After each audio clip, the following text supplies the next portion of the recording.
it's all binding, buddy, sign after sign. The devil's got a lawyer and he's working for free. You'll rent your own shadow for a monthly fee. Ain't no pen, ain't no face, just a phantom contract in a database. Agree, agree, that's the key. You don't own nothing but the lock and the fee. Sign with a finger, blood on the screen. Terms and conditions in a corporate dream.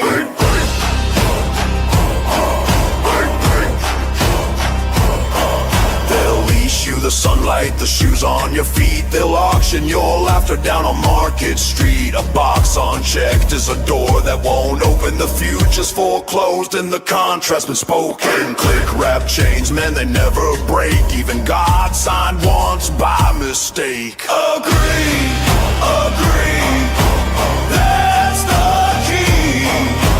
You don't own nothing but the lock and the fee. Sign with a finger, blood on the screen. Terms and conditions in a corporate dream. Step right up, don't be shy. Scroll down the page, let your freedom die. No exit door, no midnight train. Just a click here, tattoo carved into your brain. Agree, agree, that's the key.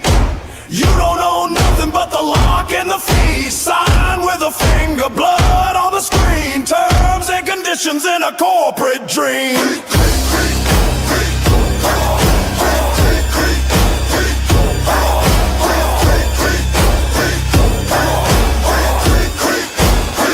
You're mine now.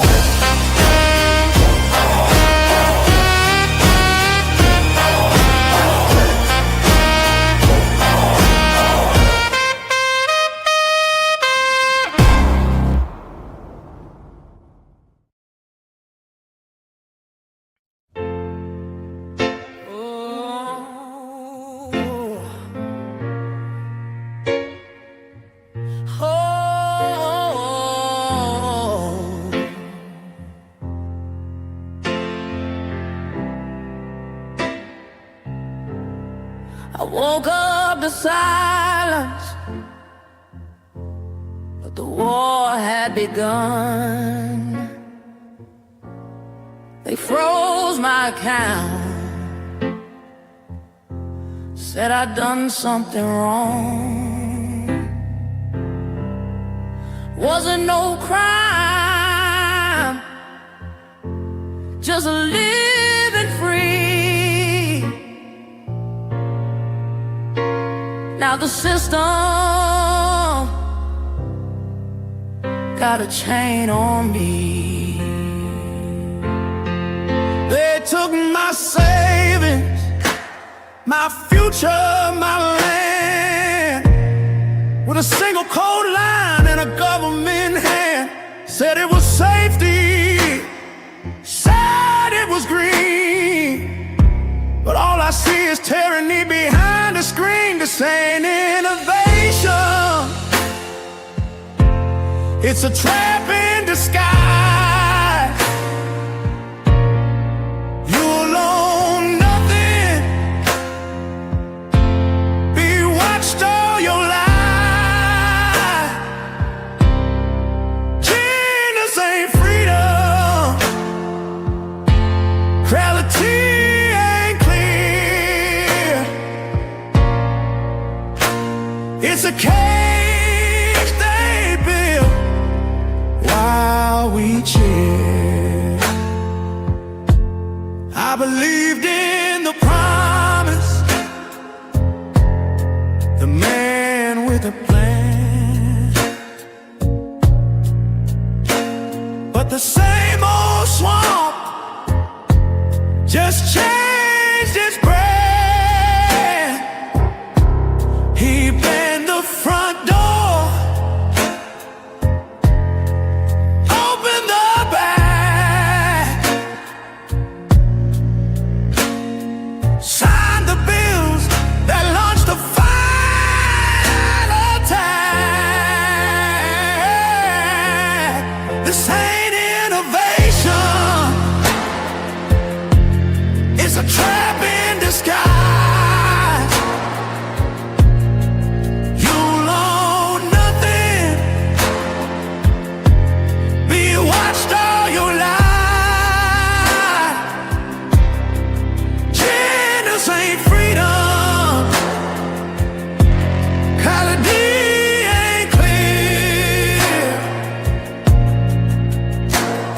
It's a cage they build while we cheer. Your gold, your guns, your voice, your name. They'll digitize it all, then shift the blame. Palantirizing AI chains. Freedom dying slow in patriotic flames. This ain't about safety. It's control in disguise.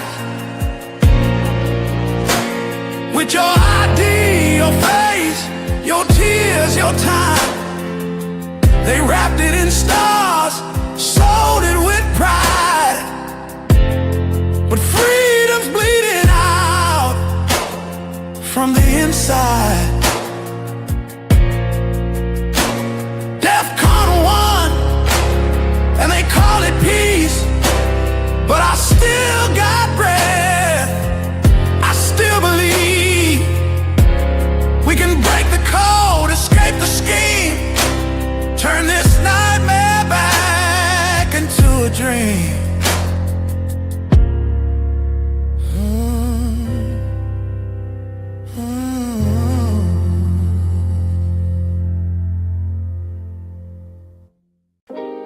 Whose fingerprint is on the code? Whose breath inside the mold? $1 billion prayer answered in a petri dish. Tell me, is that heaven? Or just a hostage with a halo?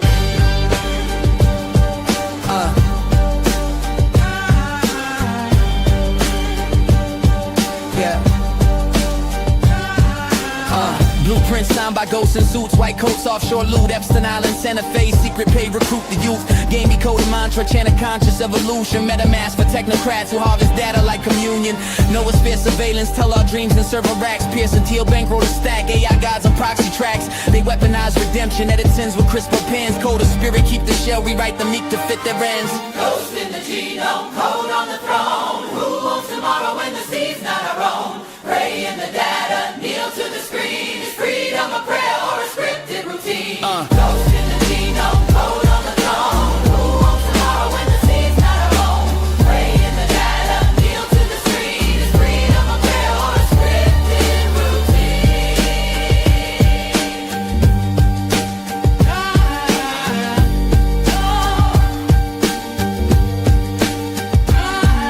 TikTok prophets, prophets I love, but silence the devils they serve. Swapping our doubt for dopamine, selling the sky on reserve. Anti-rivalrous sermons mask the prophet in the plot, while drones carve halos in the air for those they chose to swap. Bypass pipelines, prime belief, influencers echo the creed. ID weave spinning the feed, complexity cloaks the greed. Edge foundation, last questions, answer the hidden labs. Paradise lost in an NFT, traded for server slabs.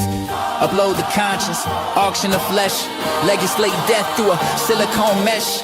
Run that test, bet your breath, lose your God when the code out lives your chest. Oh, Ghost in the genome, code on the throne. Who owns tomorrow when the seed's not our own? Pray in the data, kneel to the screen. Is freedom a prayer or a scripted routine? Ghost in the genome, code on the throne. Who owns tomorrow when the seed's not our own? Pray in the data, kneel to the screen. Is freedom a prayer or a scripted routine? if the future's a marketplace and the soul's on clearance, remember, a bargain with a ghost still costs you your breath.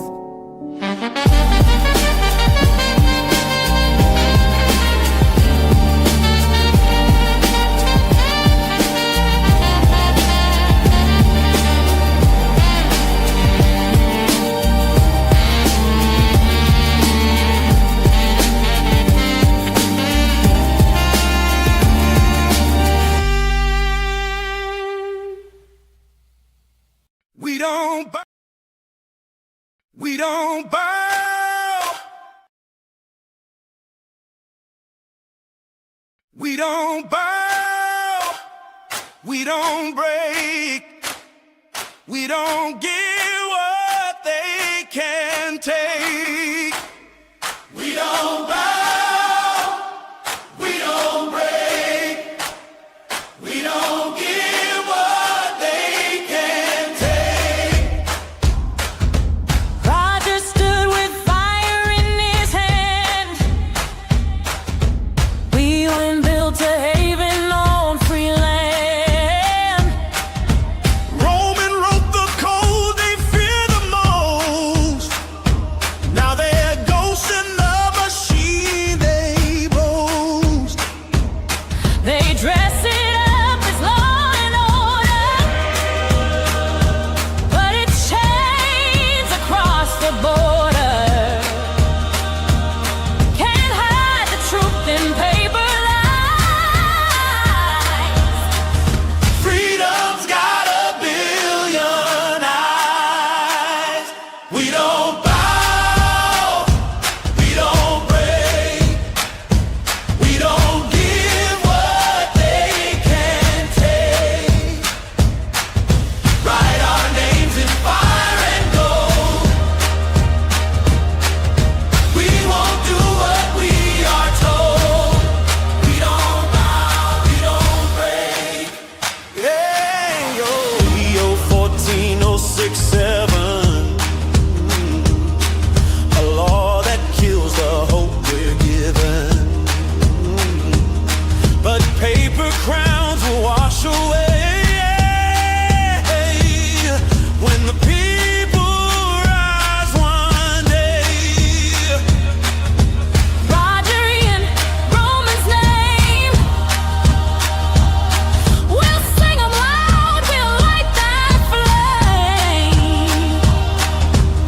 Every cage they try to build, ooh, will break when voices won't be still. Roger, we will stand for you.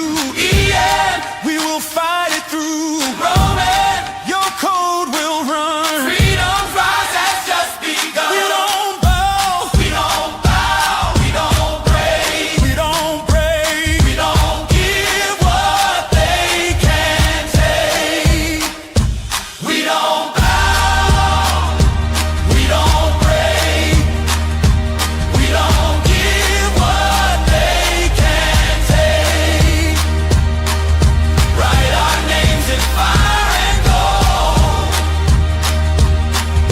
We won't do what we are told.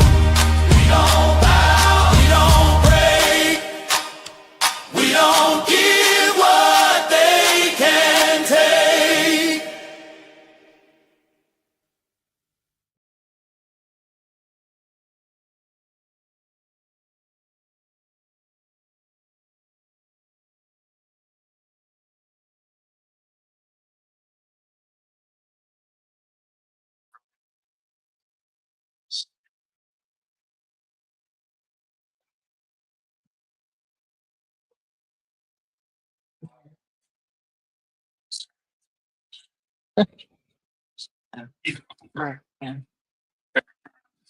Fair enough to say, fair enough.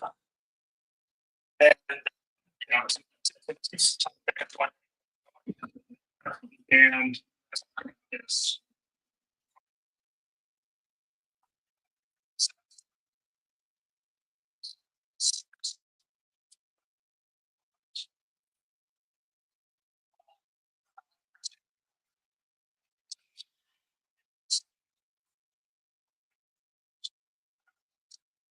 Which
Hey, can you hear me? All right, my bad. So I guess I was muted. So I guess I'll start over and I'll make it a little bit more abbreviated. So this is welcome to season 2, episode 27, Why Voting Doesn't Matter, with special guest Eileen Day, my beautiful and brilliant wife, who is my partner on absolutely all of these things. I apologize. You can probably tell we're in a bit of a different setup here. We're actually in a hotel in Virginia. Tomorrow is the Brownstone Polyface Farms event. So we're literally running this podcast off of the Wi-Fi hotspot, which has a okay connection. It's a better connection than the Wi-Fi, but it's not great. So we're kind of like, we're huddled up here. So this was a little bit of a chore to get pieced together. But in any event, tonight we're going to be talking about why voting doesn't matter. And where this comes from is, you know, collectively our over 30 years of experience directly in politics. And so when I've said on these podcasts in the past, you can't vote your way out, you need to exit and build, I'm not making some generic statement as someone that's never been engaged in the political process. As you're going to see tonight, we've both spent a considerable amount of time in politics and activism at the local level, at the state level, and at the national level. And in particular in New Hampshire, which is arguably the most pro-liberty state in the country. And in some ways, I would argue it peaked when Eileen was running an organization called the NHLA. And so I'm going to outline our experiences, but then I also outline how politics actually works versus how people think it works theoretically. And then I'm going to go through the exercise of, you know, what is actually required if you wanted to win politically. Once you understand how it works, you can actually figure out, oh, this would need to change, this would need to change, this would need to change in order to make effective change politically. So I'm going to outline a lot of this tonight. And some of this will tie into last night. So I'll do some of the housekeeping, but I'm also going to do a brief overview of last night's podcast because it completely relates. In fact, last night's podcast was on first principles for human systems. And I encourage you to check that out. It was rescheduled a couple of times. This is something I've actually been working on for years. And the idea here is, you know, you may not agree with this, but I think I can make a pretty strong case that America is failing or has already failed. And it has certainly diverged from the Declaration of Independence and the founding values of the country. And the approach that I take when trying to make an improvement or propose an alternative is to do it from first principles. What are we really trying to do here? What do we think about the nature of reality, the nature of man? How do these things actually function? And that is not part of our current political. I see somebody saying, still unable to hear me. Leah, is that true? Can you? I see you saying that now at 6:17, but I thought the audio was fixed. Are you able to hear me now? Can somebody in the chat confirm if you can hear me? Huh? Okay. All right. Well, this should be working. Maybe that's a delay in the comment. Please let me know. But anyway, yesterday's talk was about first principles and that we need first principles, not even from just the standpoint of trying to fix America, because I'm not even sure we can fix America. Okay. So someone can hear on X. I'm going to assume that this is probably fixed because the reason it wasn't working was that I was on mute. But you can also apply first principles to your own personal life. You can apply it to local government. You can apply it to things like AI. So there are broad applications. And so I'm going to recap some of that because it relates to this conversation about why we can't vote our way out. And then I encourage you to check out the episode before that, which is all about, okay, well, if we can't vote our way out, what's the solution? And my approach is not just to complain about the problem or just to say, look, here's this threat of technocracy. It's really bad. You should be concerned about it. It's to propose building decentralized private alternatives. And so episode 25 was all about how we can do that with Zeno. And I walked through what already exists on Zeno. And I also discussed what can be built in the future on Zeno. And I launched freedomforge.io, which I encourage you to take a look at. I'm not going to go through the events because it's too late now. If you're not at the Polyface Farms or Chris Martinson's event over the weekend, that's probably too late. The next event I'm going to be at is the Brownstone Institute 5th Annual Conference and Gala. That's October the 31st through November the 1st in Salt Lake City. I do encourage you to check out, by the way, and I launched this yesterday too, the aarondayshow.com, which is a new website that I've launched that has all of my episodes on it, and you can search them. They're tagged. You can see all of the transcripts. You can also see all of my other talks and appearances, whether speaking engagements or participation on other podcasts. So that's one place to do it. But I'm also going to be live streaming on the site and then eventually hosting a completely decentralized platform. So you can register, set up an account, you can add comments. And the most important thing that I launched yesterday was this principles tab, which you can see on the screen here. So we're going to be having these debates, or I guess more discourses every month, once a month, on these first principle topics. So, maybe free will or, whatever the topics happen to be, they're going to be community driven. And so this principles tab is where you can actually submit topics for discussion. You can vote up or down topics that other people have suggested, and you can nominate people to participate in the online discussion. So these are going to be online. Again, I don't want to call them debates because debates have a bad connotation now. I mean, they're just kind of these talking points, but the whole point of it is to be a real conversation where people are exchanging ideas. I'm not going to be the one participating in the debates. My only role is going to be to moderate or co-moderate. The point is that we want to bring in people that have more expertise on this. Okay, I can't do anything about it.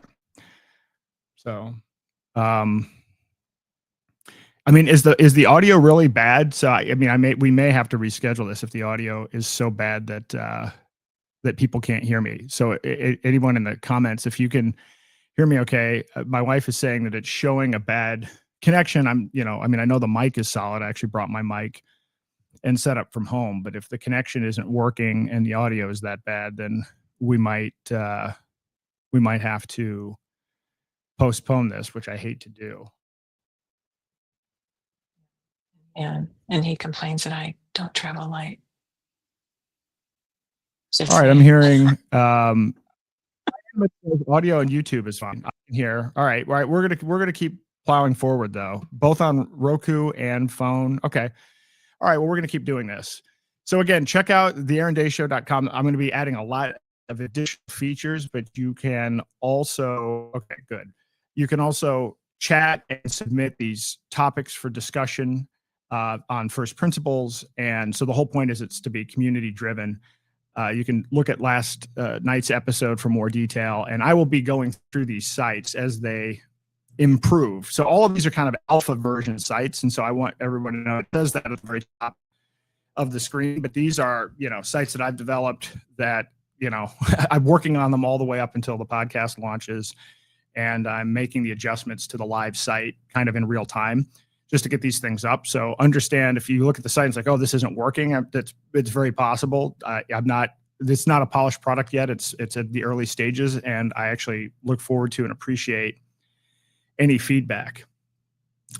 So I do want to talk about, before we get into why voting doesn't matter, kind of a related concept here, which is from last night, this discussion about how we've abandoned first principles. And I drew parallels between what's happened with America and what's happened in Bitcoin. In fact, they're very similar. They're very similar problems and issues. And at the core, the common thread is the abandonment of core principles. And you have basically, and if you're in crypto, you'll hear things like layer 1 blockchain or layer 2 blockchain. I mean, layer 1 means it's the primary core blockchain, and then you build on top of that. So what you're building on top of is your layer 2. Well, I would argue that there's a layer 0 that comes before even the layer 1, which is what are the core first principles driving the code that you're creating, or in the case of the United States, the country that you are launching. And so the United States, if you had to sum it up, at least in my opinion, the L0 is the Declaration of Independence and other related documents. But and you could debate and argue this, but I would say that the core first principles were, life, liberty, the pursuit of happiness. I mean, you could boil it down to something like that. I mean, there's obviously more to it than that, but that was very novel at the time, because prior to that, people didn't have, written a written system that actually defines and limits the power of government. So this was a great invention at the time. And for Bitcoin's L0 was the white paper that was drafted by Satoshi Nakamoto, which outlined what Bitcoin is, what its purpose is, what the incentives are, and how it's supposed to work. So it defined it as a peer-to-peer digital cash system, and it described that it was supposed to be scalable and all of these different things, and actually used as cash. And so my argument is that the problem has been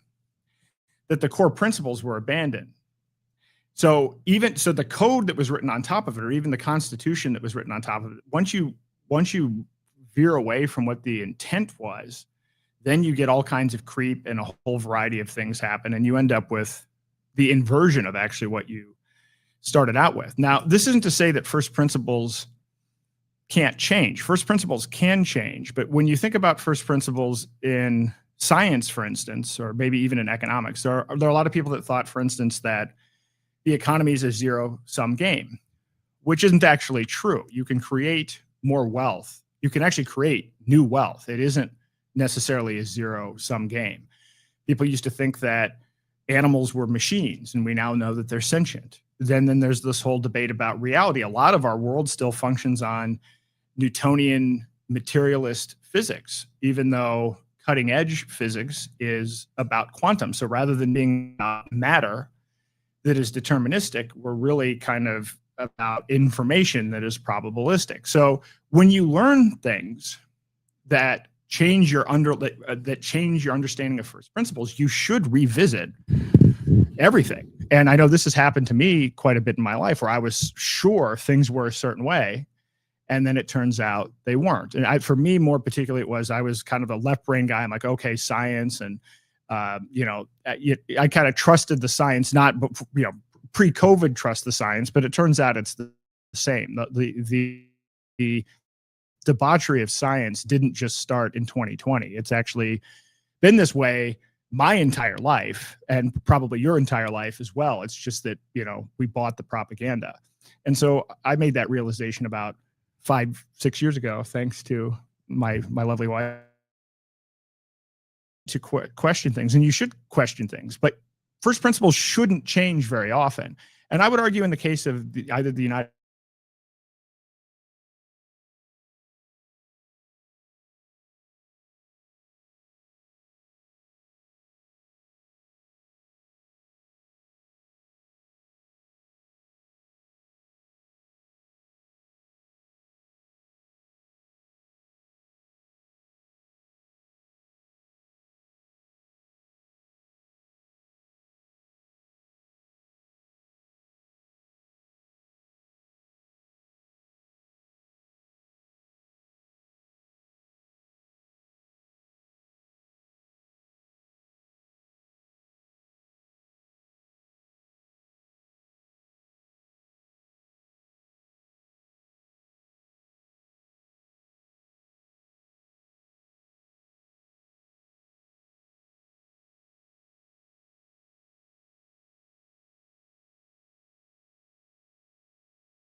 And we're back. Sorry about that. I had to switch from the hotspot.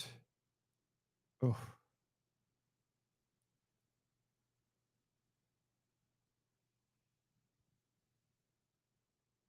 I just switched from. You got to get it. You got to get in there. Okay. Did you connect to the network? All right. Hopefully I'm back. I believe that I'm back. We had to switch networks. The cell phone wasn't cutting it. So let me get back on track here. So anyway, my argument here is that the first principles there was no revelation that said that the first principles, that there was something wrong with them. They were just abandoned.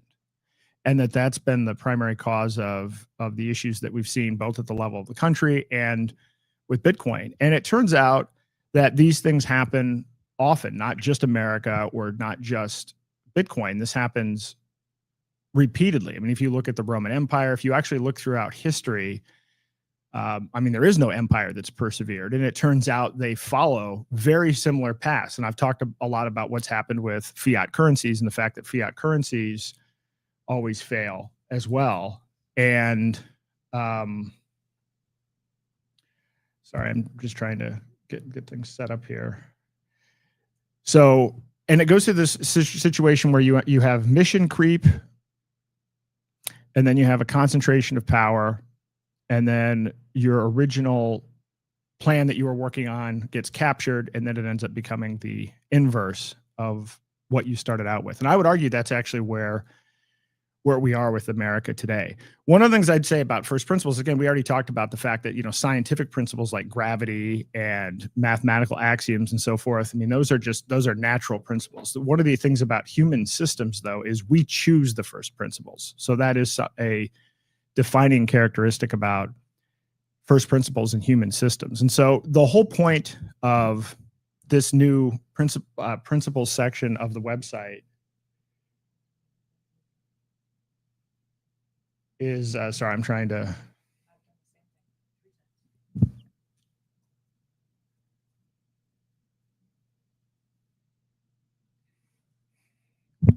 Okay. I don't know. I don't know what to do. You can try that. So the point of the principles section of the website is to allow people to submit what they think are for core and important first principles moving forward. And rather than just say, well, the Constitution went wrong here, or focus on the L1, I actually think it's worthwhile to question the first principles that the founders were discussing and debating to see if anything's changed. Because, for instance, there have been a lot of things that have changed in 250 years, and they're non-trivial. Even something like physics going from being about Newtonian physics and mechanics and determinism to quantum. I mean, if quantum is right, then you have a completely different reality, and there are implications of that. And so that would actually carry through even in the way that your political system is functioning. So I've gone away from this idea that it's even about fixing the United States, and that instead it is more about coming up with first principles that anyone can use. So if you still believe you can fix the United States, well, I would argue you should take a first principles position. If you're trying to build a network state, then you should do it from first principles. And a lot of the network states that are being tried right now are actually turning into technocracies. Even the idea of, and there are a lot of people, and I don't know, it'd be interesting in the comments if anyone's done this, people are developing their own personal individual constitutions. So what are the principles that drive your life? What are your values? So I think it's something, so the intent of it isn't to have this conversation so that we're going to necessarily fix America. The intent is no one's having this conversation. Everyone is focused on surface level stuff. I mean, if you look at what counts as political discourse right now, I mean, what are people talking about? Are you on team Andrew Tate? Are you on team Jeffrey Epstein? Are you on, I mean, none of the political discourse is about fundamental principles at all. None of it. I mean, if you actually watch a congressional hearing, it's more like a Jerry Springer show than it is a thoughtful debate about ideas or truth or first principles. And honestly, I don't know where to go to have those conversations. So this podcast that I did yesterday and this whole thing about first principles, I actually did a talk on this a year or so ago. I mean, I've actually been talking about this for years, and I was hoping there would be more people interested. And I did find that people are interested in this. And so I encourage you to check this out. And I'm going to be talking about this more. And as I said, we do 2 podcasts now a week. So once a month, we're probably going to be focusing on having this discourse with anywhere from 2 to 4 people talking about one of these first principle topics. And I want it to be community driven, where you're submitting the topics, you're nominating the people to participate in the conversation, and maybe we can actually elevate our discourse and move away from either mainstream media or, frankly, social media, which is just rage bait, just manipulated algorithms. I mean, I'm sure you see what I see. The stuff that this is a bit of a diversion, but I don't know if you know this. Most of these major, I don't know if you want to call them celebrities, but these big accounts on X, they're paid for a lot of their posts. I mean, there's something called influenceables. So all of a sudden you'll see 20 different influencers talk about a particular topic or send out a tweet. It turns out they're being paid for this behind the scenes, and they're not even labeling that it's sponsored. So most of the content that you're seeing is manufactured content, and Elon manipulates the algorithms. It's well known, and I'll do more podcasts on this, how they use rage bait. Facebook used this whole concept of infinite scrolling. And so the whole point of it is you can change the algorithm, completely shift the narrative. And this happens all of the time. So there's no long form debate. When was the last time you had a long form, thoughtful conversation on X or Facebook or social media? So I'm hoping maybe this can be that. And, it used to be that academia was for this, but academia is actually now more indoctrination than anything else. So as I said, this is something that can be applied hopefully, and by the way, we'll have these discussions, and it's not leading towards any one conclusion either. I suspect if we have debates about things like free will or whatever the various topics might be, people might come away with different conclusions. Some person might side with this side, somebody might side with the other side, and then go off and act accordingly, and that's okay. I think it's just beneficial in general if people are going to be engaging in any kind of activity to be doing it from the perspective of first principles, which, by the way, is how I've done everything most of my life, including even companies. When I start a company, I will lay out what the values are and what the principles are, and I'll burn my own company to the ground if I'm put in a position where the government doesn't allow me to do the thing that I was trying to do, solve the problem that I was trying to solve. And so, for just to make money, I'm not going to go against the reason that I started doing the company. I think it's a useful thing. So anyway, I'm not going to spend a lot of additional time on this. We can kind of jump into where we went wrong with the political system and the experiences that Eileen and I have had. But, in summary, though, think about this. Think about the founding documents. Think about the Declaration of Independence. Think about where the country was in 1776. And then look at where we are now. I talked about this 3 or 4 podcasts ago.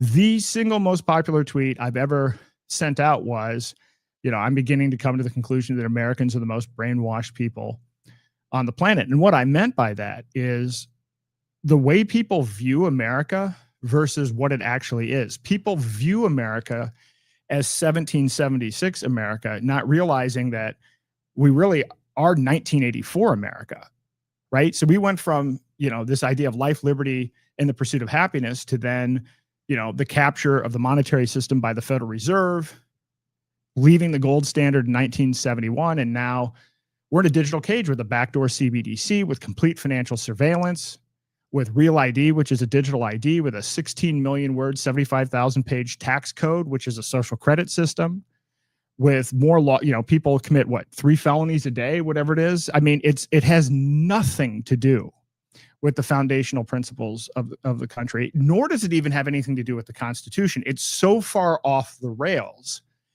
that it's actually unrecognizable, kind of like Bitcoin is unrecognizable. Not only is it not being used for digital cash, but you have the layer 1, which is now this thing that only does 7 transactions per second and is like this little surveillance gold. But now you have as a layer 2 Lightning Network, which destroys the economic model of Bitcoin because miners don't generate any fees, and it requires centralization to work. So the L2 is completely removed from the white paper and the core purpose and the core point of Bitcoin. The point of Bitcoin was to be digital cash that you used instead of central bank money with no third parties. And now I mentioned this last night. I watched a big Bitcoin Maxi podcast recently at the suggestion of one of our viewers. And all they're talking about is, are you going to buy Michael Saylor's, company strategy to get access to Bitcoin, because hopefully they'll be listed on the S&P 100 or whatever the thing is. And so now people are 3 or 4 layers removed from Bitcoin. They'll never touch a Bitcoin. They're buying companies, and the company doesn't even hold the Bitcoin. They have somebody else hold the Bitcoin. That is a complete and total inversion, just as stable coins and social credit systems and Palantir surveillance is a complete inversion from the Declaration of Independence. And the way that this works is a simple 4-stage pattern. First, you have a revolution at the beginning. You have some initial success, then it gets infiltrated, then there's this inversion. So with that said, again, check out the website. But I'm going to start by playing a video. So my political journey here started through my family, actually. This is my stepmother, Sharon Day. I maybe have talked about her before. She was the co-chair of the RNC, but I'm going to play this clip to give you a sense of what I grew up with politically. Gentlemen, please welcome the distinguished co-chair of the Republican National Committee, Sharon Day.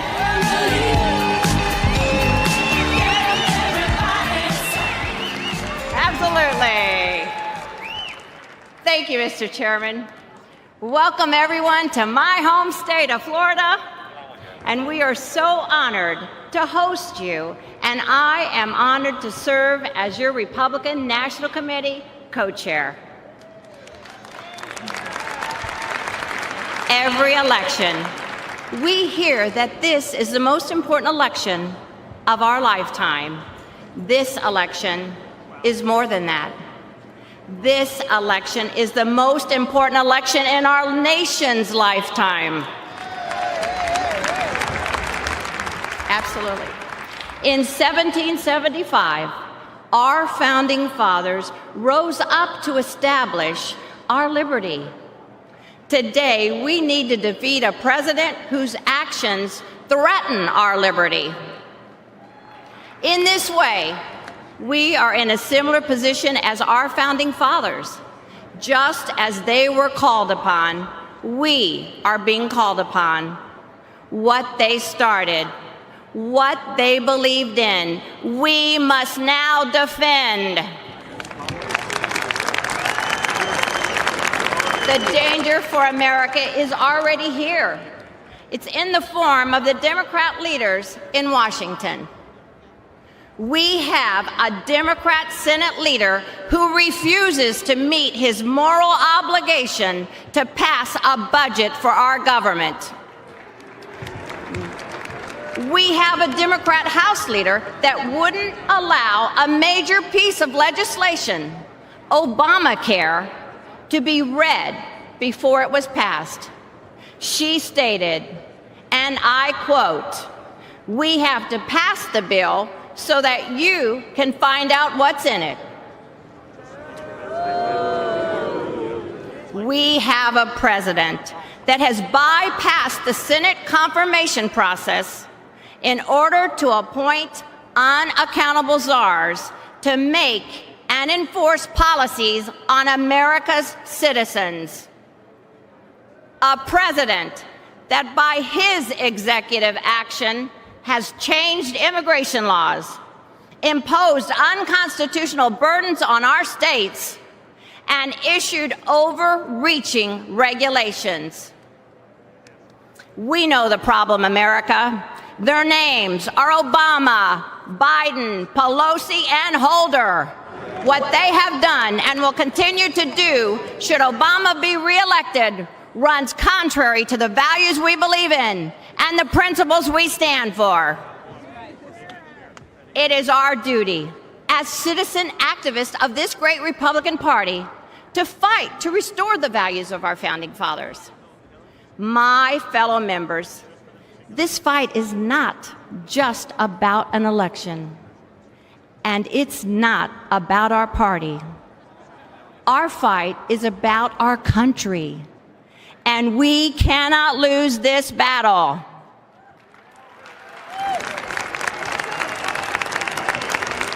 Our founding fathers made huge personal sacrifices for what they believed in. The time is now for us to do the same.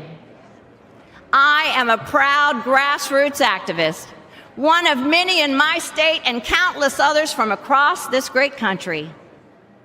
Today, we need as many grassroots activists from all walks of life and throughout this great nation to stand with us.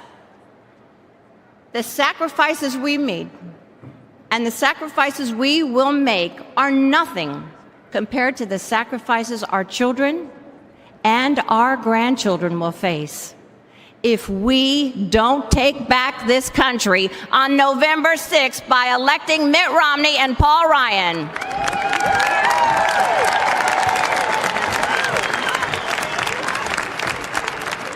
We must take this election house by house, precinct by precinct, city by city, and state by state to bring our proud conservative message of Mitt Romney and Paul Ryan to every voter in America. When we leave Florida in just a few days, let's commit ourselves to give all that we can to help the Romney-Ryan ticket. Together, let's make history. Together, let's defeat Barack Obama. And together, let's save our country for the next generation.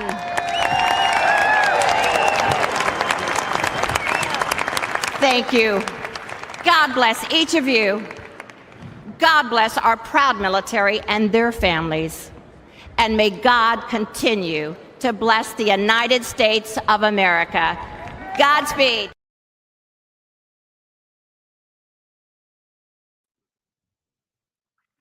So that's what I grew up with. And so this was her as the co-chair of the RNC, but I'll give you some of the history behind this. So she was brand new to politics. In fact, my dad was the one who introduced her to politics. My dad was very interested in political science, and I became very early interested in political science when I was quite young. And so what I grew up with, so before she became the co-chair, I got to see the entire process from the ground up. So she started out as a grassroots activist in Broward County, Florida. She was a precinct captain. And then she gradually moved up to become the national committee woman for the state of Florida. And then she ran for secretary of the party, which I'll get to that in a second. But growing up, there would frequently be fundraisers at the house. So growing up, I actually at one point, John McCain was over at the house. So, you can imagine how this is going. At one point, Dan Quayle, Marco Rubio, Charlie Crist, who, when he was a Republican in Florida and then became a Democrat. But this was commonplace. So growing up, I was just exposed to this. I was exposed to how the party operated and would go to a lot of these Republican events at the county level and even at the state level. In fact, this convention that I showed you in 2012, I was there. We were in her whatever VIP box, and that was the interesting year where Ron Paul was screwed over and all of his delegates were screwed over. So we were staying in a suite, and I guess some of the Ron Paul people flooded the toilets, and I was kind of laughing about that at the time, but I know it was a source of frustration. So I'm sitting there in her, executive box thing, and how do I get to Alan Watts? But a whole bunch of politicians are coming in, and so this is normal. So I've known this whole thing kind of from the inside out as my starting point with this.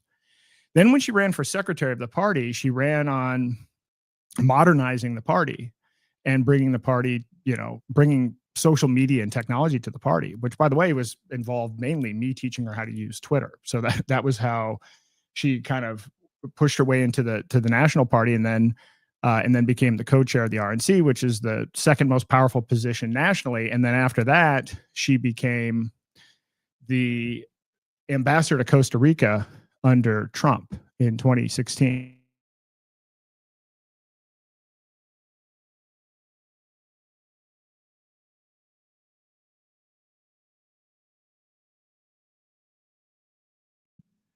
All right. This is getting really frustrating. We're having conflicts with the mics and everything else.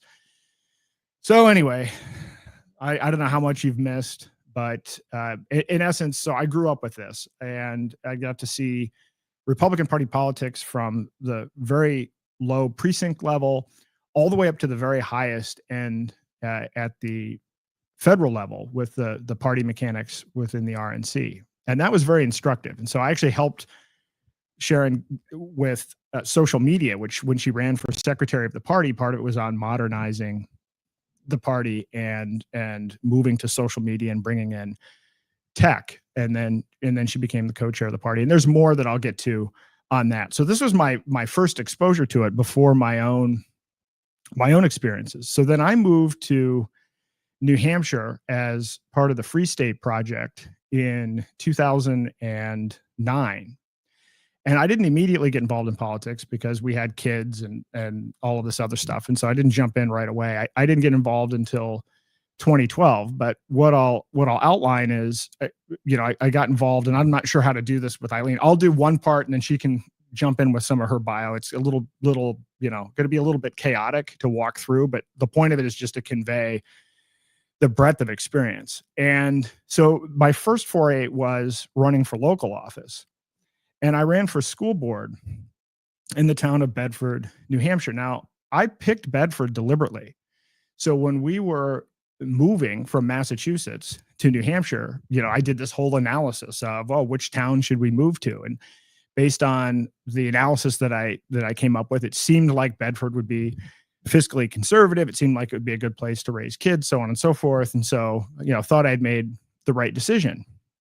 So then I go to this school board meeting, and I made some suggestion that they don't increase the budget. I mean, I wasn't even proposing massive cuts to the budget. I just suggested that they not increase the budget.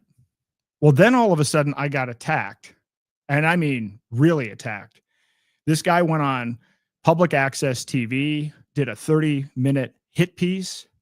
All of a sudden I had the major TV station and newspaper showing up in my yard, actually trying to film me in my house. This was the front page of the Union Leader, which is the largest newspaper in New Hampshire. Free Staters make mark in Bedford. But it was this crazy situation where I'm being attacked by people I've never met, because at this point, I'd never interacted with anybody. I didn't have any political enemies. And I'm like, why am I being attacked by these people that I don't know? Like, what's the secret here? Part of this was related to the Free State Project, but I mean, it got intense.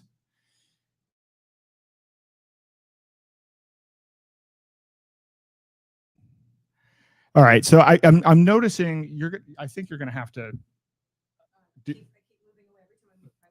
Okay, I'm going to have to turn off. I'm going to have to turn off my Bluetooth because we're having a situation where her headphones are actually connecting to my computer. So let me see if this troubleshoots it. Oh, God. Now I can't use the mouse or the keyboard. This is that problem that I had the other day. Now we're completely screwed.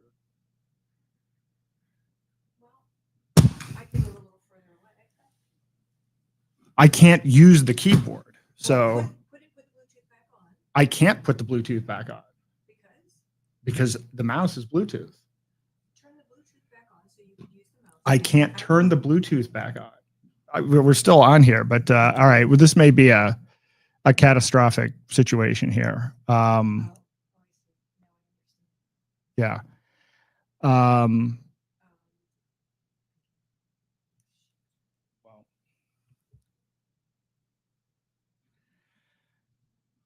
All right, I'm not sure what to do here. I think I'm going to have to use this computer.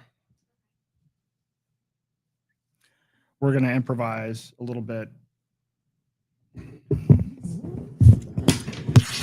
This is going to get a little bit odd, even more odd. Now I'm on here twice, and let's see. Oh, there we are. Here, I'll put this mic. I'll put that on you. Oh, good. I can actually control the slides. Okay, awesome. All right. Sorry about this, guys. This is horrible.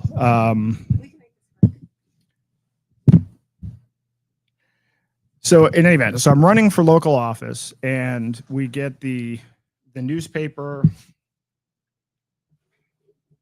You know what? I'll do this. You can do that. I'll just control the slides. So we have the local newspaper, the local TV station attacking us. A group of people actually spent, and you have to understand, this is a town of 20,000 people. So they spent something like $30,000 on mailers attacking us, including getting the former chief of police and a whole bunch of elected officials, also people that I've never met before. And then what you're seeing on the screen right here is that Free Staters have colonized Bedford. So they actually got to the point where they were handing out illegal flyers, violating election law, because when you send out mailers, you're supposed to state who paid for it. And so they're actually stuffing these things in people's mailboxes illegally. And then we find out later that there was a Facebook group with what amounted to like 3% of the population of the entire town in the Facebook group targeting us. And somebody printed out all of the conversations. I mean, and it was amazing because it was filled with all kinds of not only vile things that they were saying, but election law fraud and other issues. And so it was quite an ordeal. And then I had people coming to me that were former, high up people in the Bedford town government trying to explain why these people were attacking me. And so then I ended up, you can see this was yet another TV. I think there were a couple of different TV film crew and segments on this over the course of the election. And remember, New Hampshire has a ton of different towns. So for a school board race to be on the front page is rare, right? This is kind of an unusual circumstance. And so what I ended up doing was, I heard that the people that were attacking me were involved with some shady things. And so I brought in James O'Keefe and Ben Swan to help with the right to know request. So I've known James for a long time, starting when he was doing his voter fraud episodes in New Hampshire. And then I was actually an advisor of Ben Swan for a while when he was doing Truth in Truth in Media or what? Or yeah, and so was an advisor for that. And I actually had always been trying to get James and Ben to work together because I thought that would be a really good combination. And so anyway, I don't have it in there, but there were all kinds of news stories about this, and so this turned into a whole big ordeal, all stemming from nothing other than suggesting that we shouldn't increase the school budget. Well, now, fast forward, I didn't win the school board race. I did all right under the circumstances, being that I was an outsider and given that people probably spent in total $50,000 and had hundreds of people working on this.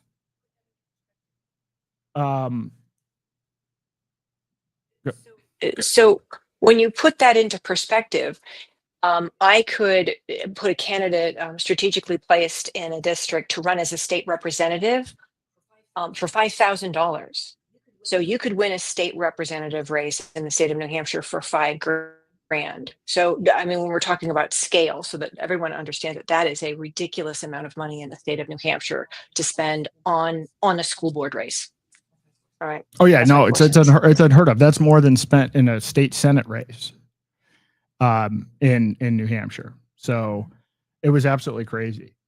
So then fast forward. So that was kind of the local experience. But then what I learned from that, it's not just my one-off experience, but what I learned about local elections, because there are a lot of people, I'm not going to discourage people from engaging in local politics, but I'm going to suggest why it may be a lost cause. In fact, I'll take even one step further back.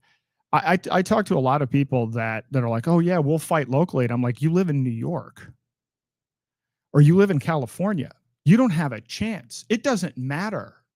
80 vocal people will change nothing. I'm in New Hampshire. I'm in the state that is the most libertarian in the country, and we can't sustain school board positions. We can't sustain or maintain anything at the local level. We've had some success at the state level, although I'd argue that's an inversion as well. And here's why. This is just a function of how local governments work. And in Bedford, and it turns out in most small towns, even some large, the largest employer is the school system itself.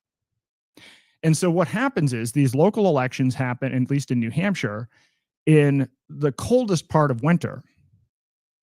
And the polling place is the school itself. And then they give all of the teachers and all of the school employees the day off.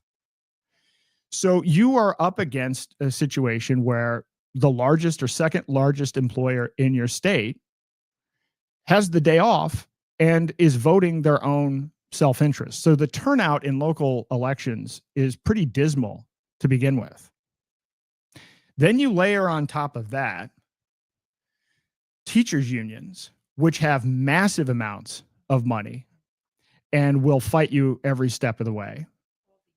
And well, all of the unions. And then you have anybody affiliated with the school. So you have construction companies and anybody that makes money servicing the school, not just the employees themselves. So these are all people that have a financial interest in the school. So if you're fighting the school board, they're spending your money against you. So you're in for a fight where you're proposing to change the school board, but what, you're going to fight it with your own money, and you're fighting people's livelihood. And how much time and money are you willing to spend doing that? We had some success in New Hampshire. There was a place called Croydon in New Hampshire that was able to take over the school board and was able to actually get school choice implemented, complete school choice, even for private schools, the ability to use taxpayer money for any school of your choice. And this is they're great people that do this. We know them personally, free staters that have a huge farm, the whole 9 yards, phenomenal activists. It all ended up getting reversed. So what I'm trying to say is, because a lot of the people that I hear that are like, well, yeah, I've just realized that federal politics doesn't work, but now we're going to fight it locally. I'm asking you to look at and try to understand strategically how it actually works, how the funding works, who's behind it, what you're up against, what the numbers are, what the demographics are, even in your area. I mean, how many people actually even really care? And just look at the voter turnout in your local elections. In fact, even ask yourself, do you vote in local elections? Because most people do not vote in local elections at all. So I'm just suggesting, my whole point is that you need to take a strategic look at how these things work. And we'll talk in a bit about how state elections work and what actually goes on in terms of recruiting candidates and raising money and how that entire process is put together. Because again, once you understand how it actually works, then you can evaluate whether it's worth your time to do. But most of the time I find, and particularly in almost all cases with libertarians, they have no idea what's involved. I'm not even sure we're connected. Can somebody in the comments chime in, or is anybody still hearing this? We have some technical problems, some serious technical problems on our end here. And so if anybody can comment, because your mic is muted. I'm speaking, but so anyway, anyone in the comments, if you can comment if you can still hear this, because if not, all right, I think that, all right. Somebody's, Leah says she can hear just fine. We are going to end up redoing this, by the way, but we'll do this now. We'll do this as a dry run, but I'm pretty sure this one's going to end up getting redone entirely. Thank you. All right.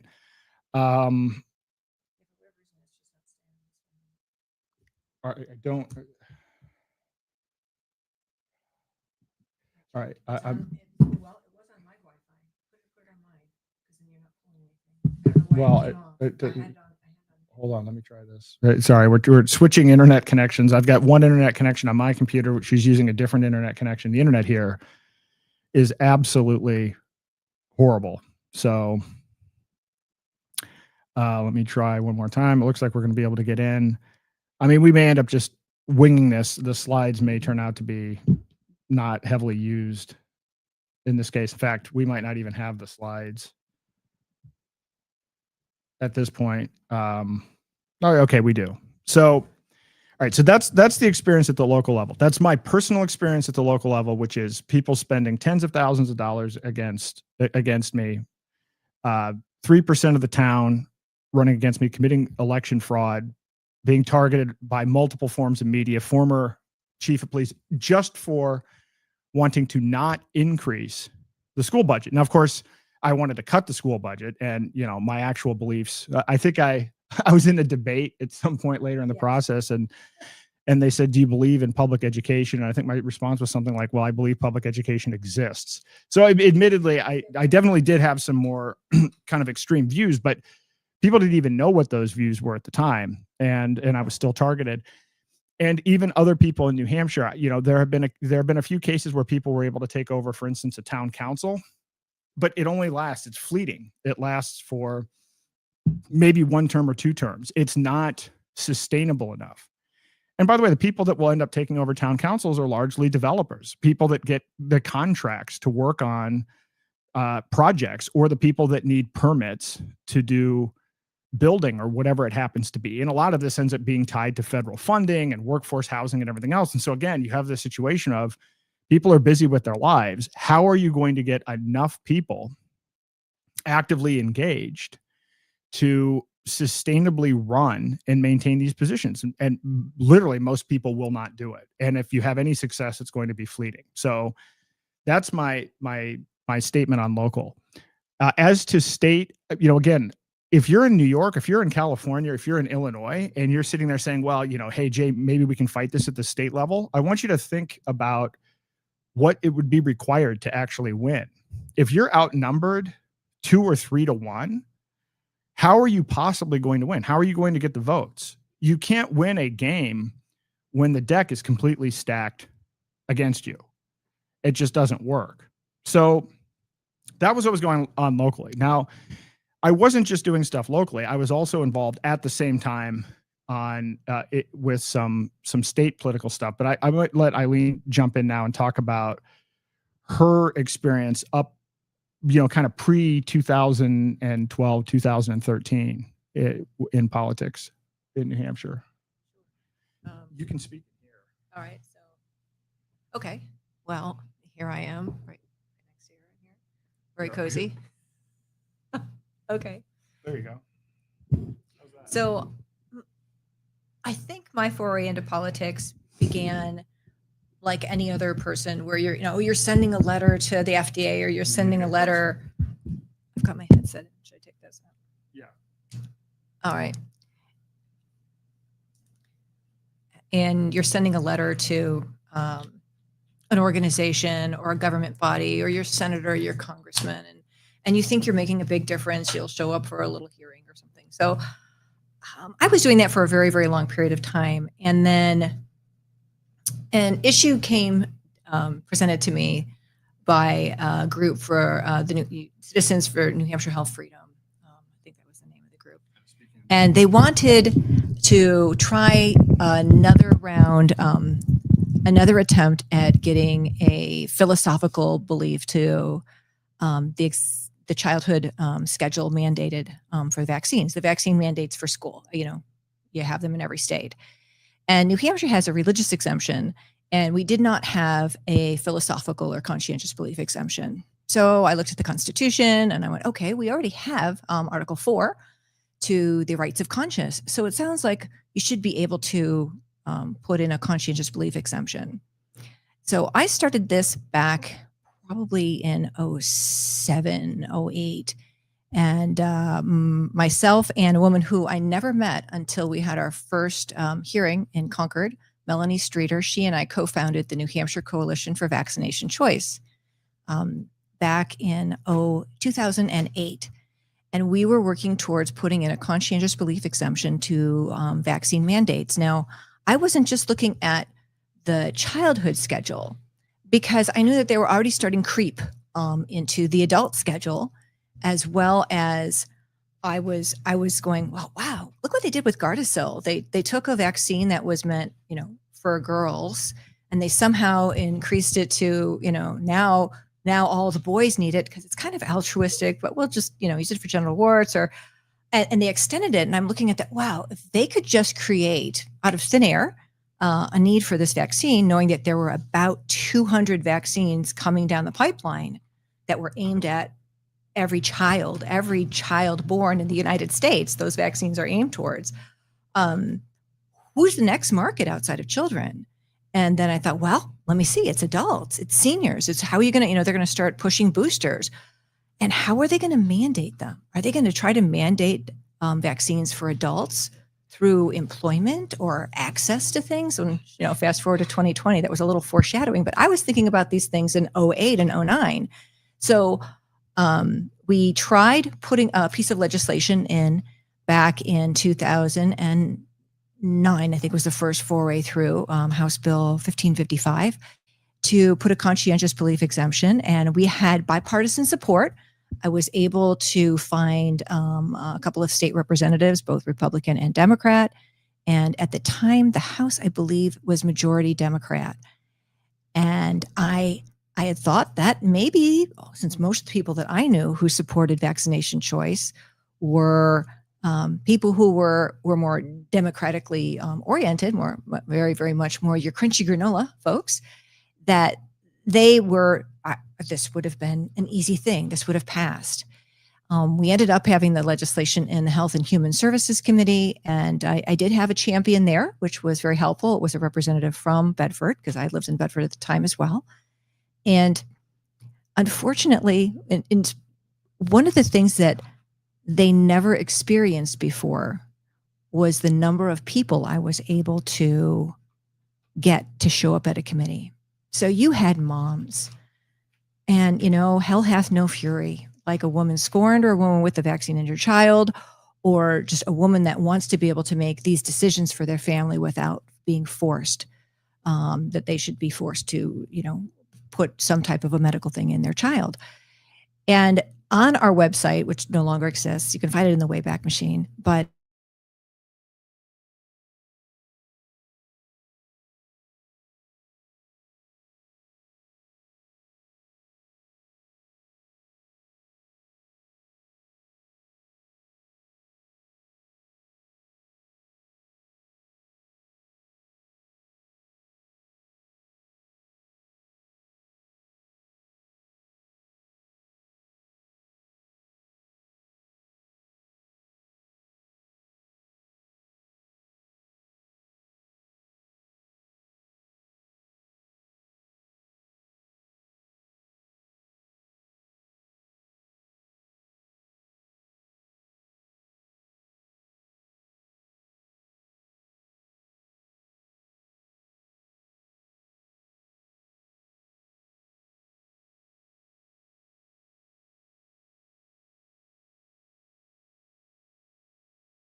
Okay. Well, let's double check. Yeah, I'm in. Okay. I have no idea if anyone heard anything that I had said. Can someone verify they heard any of my talk or can hear me now?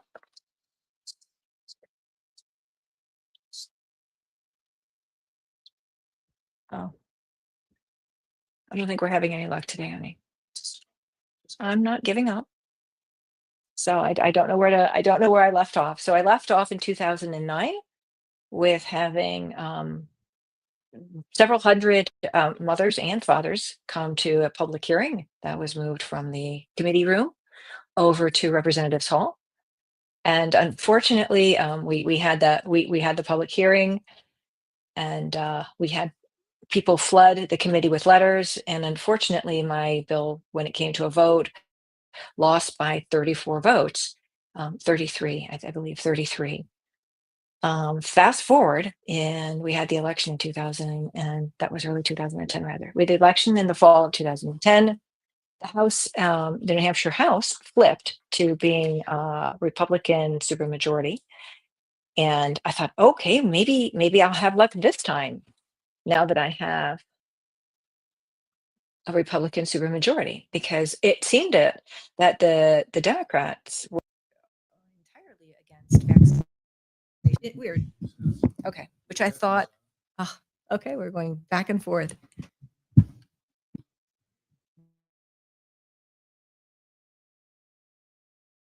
Different set of sponsors. It ended up in the Children and Family Law Committee instead of in Health and Human Services for, again, vaccination choice. And unfortunately, my champion, who had political aspirations, caved. And so I lost my champion on that committee. She completely just tanked. So all you need is a little bit of pressure. And if you have political ambition, that's how you're easily manipulated. And that's what happened with my champion in the bill for that piece of legislation in that committee. So nevertheless, it left the committee an expedient to legislate, like say, please don't pass the bill. But I was still very, very hopeful. But in the interim, with my first bill that I had in 1555 in, it was early 2010, I had heard about this liberty organization in the state of New Hampshire called the New Hampshire Liberty Alliance. And I thought, wow, they're doing some really cool stuff up here, because I met the person who was who was the chair at the time.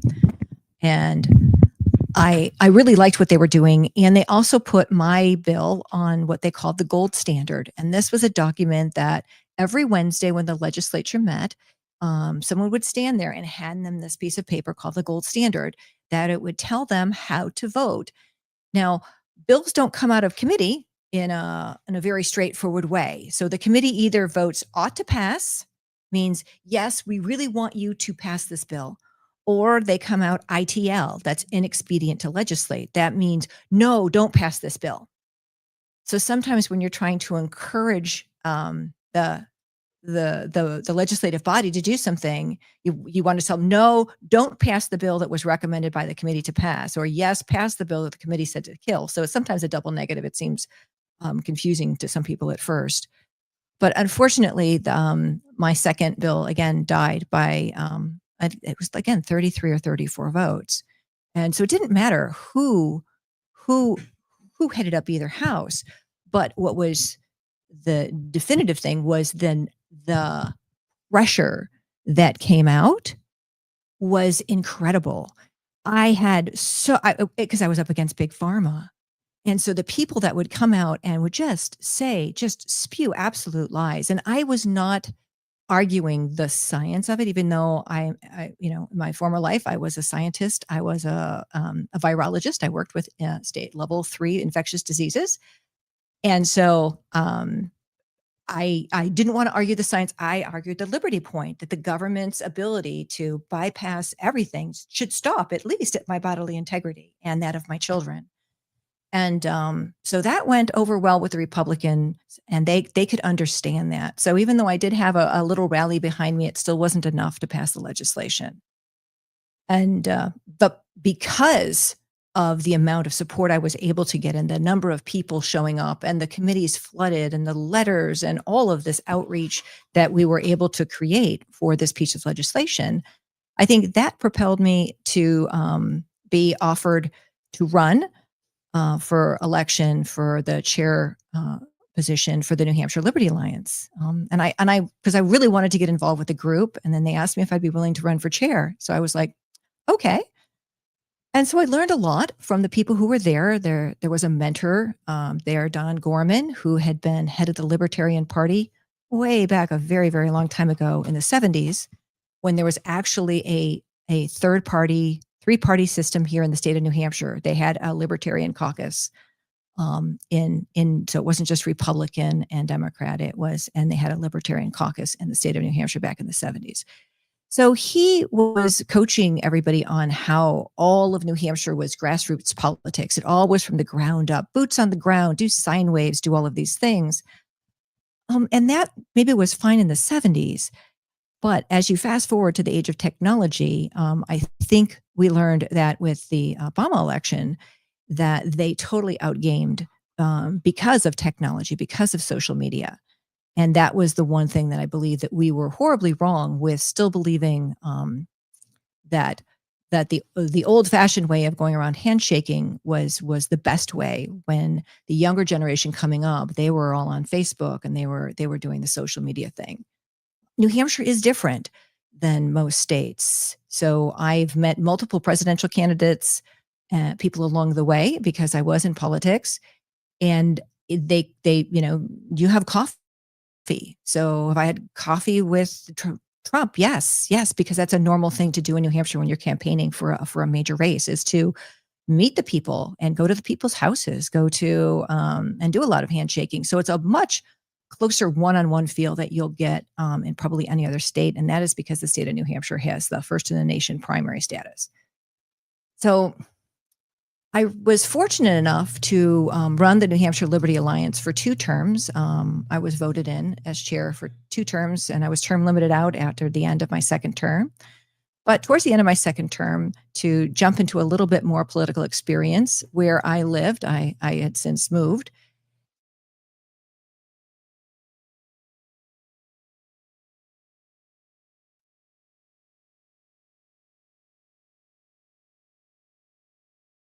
I moved at the incursion for the New Hampshire Senate. So I was a New Hampshire Senate candidate in 2014. And it was yes, did I make all those phone calls? Yes, I made like 3,000 or 4,000 phone calls myself. Did I go door to door and knocked on 5,000 doors? Yes, I did, in a suit and high heels, and did that in my spare time. And I still worked my full-time job. So I was really, really working hard to do that. And fortunately for myself, I will say fortunately, because I would have been an island to myself, because the powers that be knew that I was not, because of my history with the New Hampshire Liberty Alliance, knew that I wouldn't be easily compromised with veering from my mission and my principles. And so I really didn't even get support from my own party, which, again, this is how politics works. If you can, just because you're running for a particular party and you may have some of the similar resonant values, doesn't mean that they're going to support you if they don't think that you'll play ball well with them. And I was not going to play ball well with them. I was going to point things out. And that was another learning experience that I had while I was running for Senate. I did manage to get 43% of the vote for my district in Manchester, for a first time running against an incumbent who'd been there for, I believe, 18 years or 19 years, with a huge PAC that I did not have. I thought was pretty good, but it said that people were ready for a change. And unfortunately, that was in 2014. So fast forward, we're in 2025. That man is still there today. So he has not budged from his position on where he is as a senator in the same district. He has not moved. So once they're in, they're in. And that's the hard part that we've learned. So I did a lot of those political things. Again, I started with vaccination choice. I ran for office. I ran a grassroots lobbying organization. I've been all over the spectrum with the political realm, and I recognize that it's still run from the top down. We'd like to really believe that it's the bottom up. We really believe that the things that we do even as close as your local representatives are in the state of New Hampshire, it's one representative for about, I want to say it's like 3,800 people or 4,000 people, because there's 400 state representatives. That's huge. There's 24 senators and 400 state representatives. So there's, I'm going to say about 4,000 or 5,000. So you can actually run into them at the grocery store. There's actual real, there could be your neighbor. They're the person that the New Hampshire representatives and the senators get paid $200 in their biennium. So for their 2 years, and they even have their Social Security taken out. So they get this little teeny tiny check, and you don't get paid. You don't have, the state representatives have a locker in the basement. They do not have a secretary. They don't have anything like that. The best they get is a vanity plate with their seat number. And if they are going to the New Hampshire State House on official business, they and they're going above the speed limit, they will not get a ticket. They will allow them to go through as long as they can maintain a safe speed. That's pretty much the perk you get as a state rep. And a senator, you get to hold the title for the rest of your life. But that's pretty much it. So a little different than most states, and still it doesn't work the way that we think it does here. It's still very, very top down. The money comes in from Washington. People are still heavily influenced by the medical industrial complex. And even people that, I think the best year as chair, we were able to get between my organization, the New Hampshire Liberty Alliance, it's not my organization, the organization I was running, and Aaron, we were able to get elected, I think 126 or 128 people elected into some office. That was one of the best years, I believe, that we did. And so we both have a little bit of experience with running campaigns, and I ran a couple of his campaigns as well, to mostly just for visibility. So just the sheer amount of time, energy, and effort we've spent working in politics and seeing what works, what doesn't work, I think that that is telling. So you have my experience with not just running for office, it's trying to get legislation passed, and even having a tremendous amount of support doesn't necessarily mean that you'll still be able to get things done. And the sad part is the people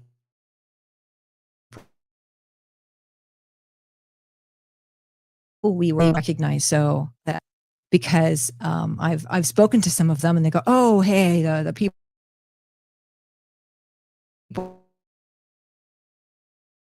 who are, if you looked at yourself in the mirror lately,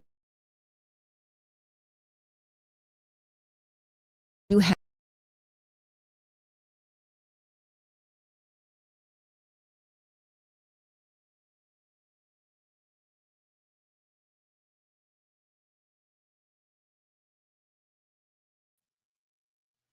All right, bear with me 1 second. If anybody wants to join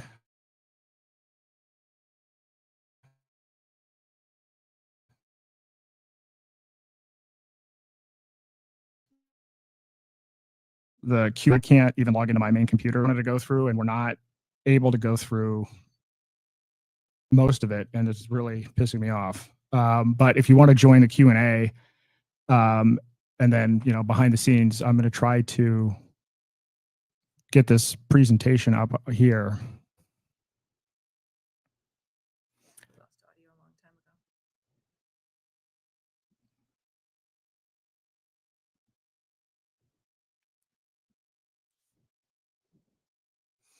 I don't know how, I don't think it was a long time ago.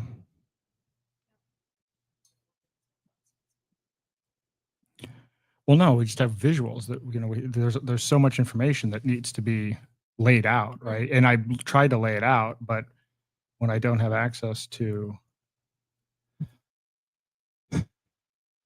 the actual slides, it's hard to do anything. So just bear with me 1 minute. I'm in the process of downloading these slides. But so anyway, so that's Eileen's background and how she got into doing this. So I'm going to jump back in kind of post local election. So I was also at that time, at one point I was running like 5 different liberty organizations. And part of this was motivated by, I've mentioned this before, my second company was destroyed by Obamacare, Dodd-Frank. and Attorney General Eric Holder. So that's part of what drove me to become a liberty activist, because I figured that if the company that I had started, which was not a controversial company at all, it was providing financial incentives to reward people for improving their health. If something like that could be destroyed by the government, I mean, this wasn't like, doing a crypto thing. There wasn't anything even controversial. We were just collateral damage. Then at that point, I'm like, okay, government's just incompetent, and Obamacare is problematic. And so when I got involved in politics in New Hampshire, it was motivated by promoting liberty, but then more specifically around Obamacare. And to go back to 2012, so I played that clip of my stepmother, and she was, so at that 2012 time period, I can tell you that one of the things that happened, one of my first ever meetings was with Rand Paul and a bunch of leaders in the liberty movement after the 2012 election. And I can tell you this, people were pissed about the way Ron Paul was treated. In fact, what a lot of people don't know is a lot of the really good activists left politics when Ron Paul was basically screwed over and his delegates were screwed over. And so that was a really big deal. And in fact, in that meeting with Rand Paul, several people quit, literally walked out of the party and said, I'm done with the Republican Party. So this is about the time that I get involved. And so I'm in this meeting in 2012. I became the chair of the Republican Liberty Caucus of New Hampshire. And the Republican Liberty Caucus is all about, trying to basically, work libertarian ideology within the Republican Party, right? So this was the idea. The idea was the third party is not really viable, but, if you listen to the platform of the Republican Party, in theory, this is the right place to go. And so that's where I started. So I ended up becoming the chair of this. I was also running the Free State Project at the time. And this is 2012. Oh. So we're in this meeting and everybody's just devastated after the election. They really thought Romney was going to win, whatever, right? Like the world would have been better, or the world would have been different with Romney and Paul Ryan, right? Never kind of grasping at straws. But there were faction leaders. There were people that represented the liberty side, people that represented the conservative side, people that represented the establishment side. So the president of the Senate was in the meeting. The majority leader was in the meeting. Our U.S. congressman was in the meeting. Other key people, not the Speaker of the House, but whatever the highest ranking person in the Republican Party, everybody was there. There were like 12 of us. And the idea was that the Republicans can't win unless we unify. And so the whole purpose of these meetings was to come up with something to unify around. And the conclusion was to unify around opposition to Obamacare. In fact, it was the number one part of the Republican Party plank. It was the number one plank in the platform, was opposition to Obamacare in all of its forms.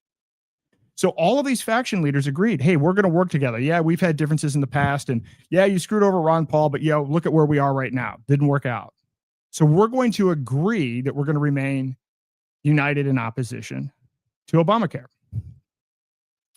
So we're 4 weeks into these meetings that we're having. And at this point in time, we have a Democrat governor, a Democrat-controlled House of Representatives, and a Republican-controlled Senate.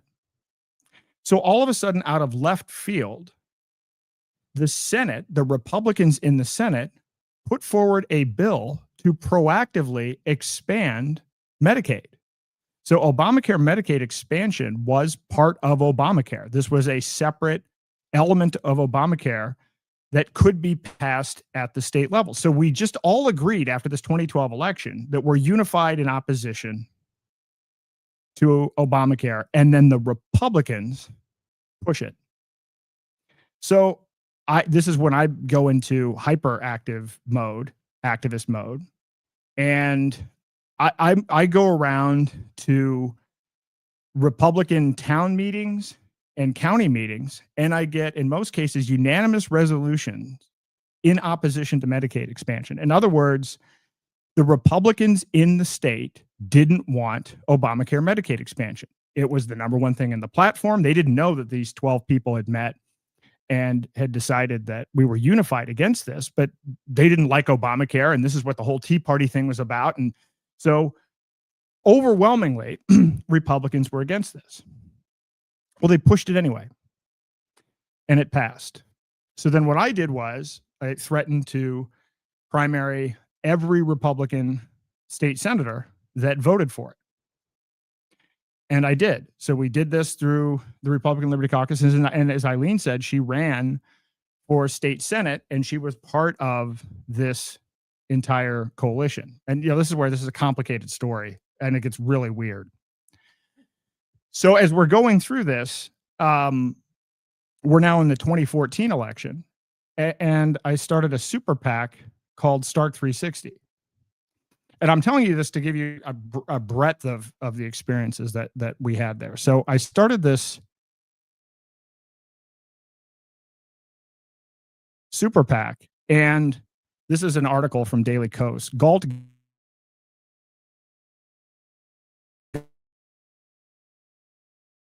guns. Galt's Gun and Glory, Mayday PAC bankrolls new Libertarian PAC, scores endorsements. So I raised $300,000 from scratch for this super PAC. And our largest donor was Larry Lessig. So you may know Larry Lessig. Larry Lessig is a Harvard professor. He's well known for his work in internet law, and he was a strong advocate for Aaron Swartz, but he's also a flaming liberal. I mean, and now he's actually gone way off the reservation. So the fact that this guy invested $250,000 was actually highly controversial. And the reason that he invested in the PAC was we had a common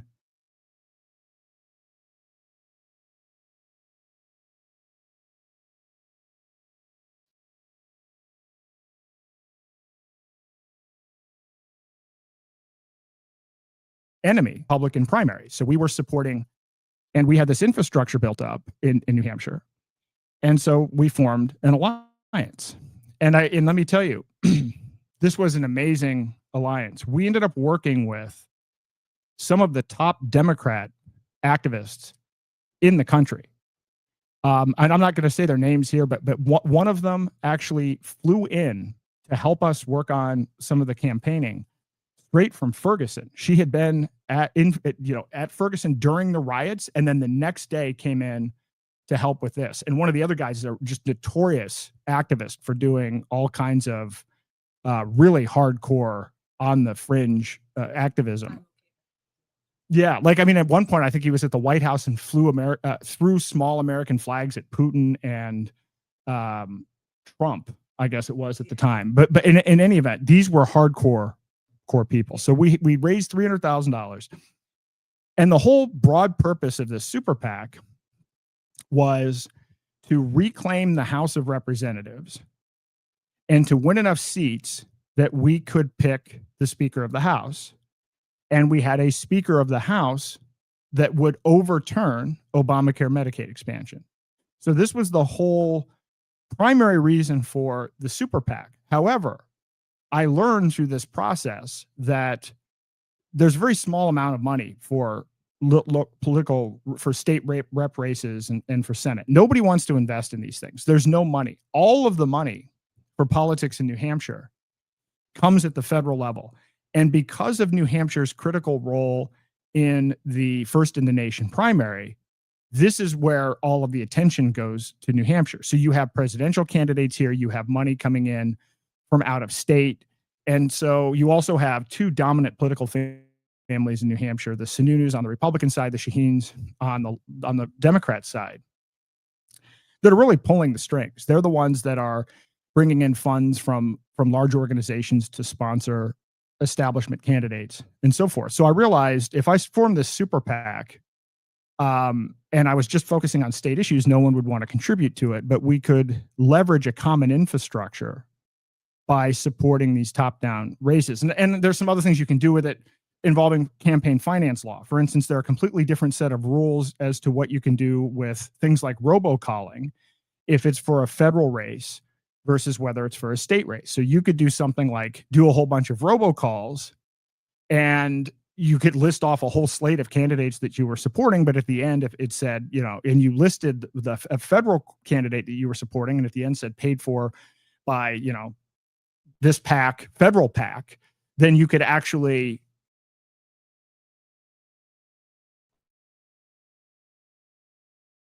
give you. And so what happened during this process was I built an entire campaign apparatus in my house.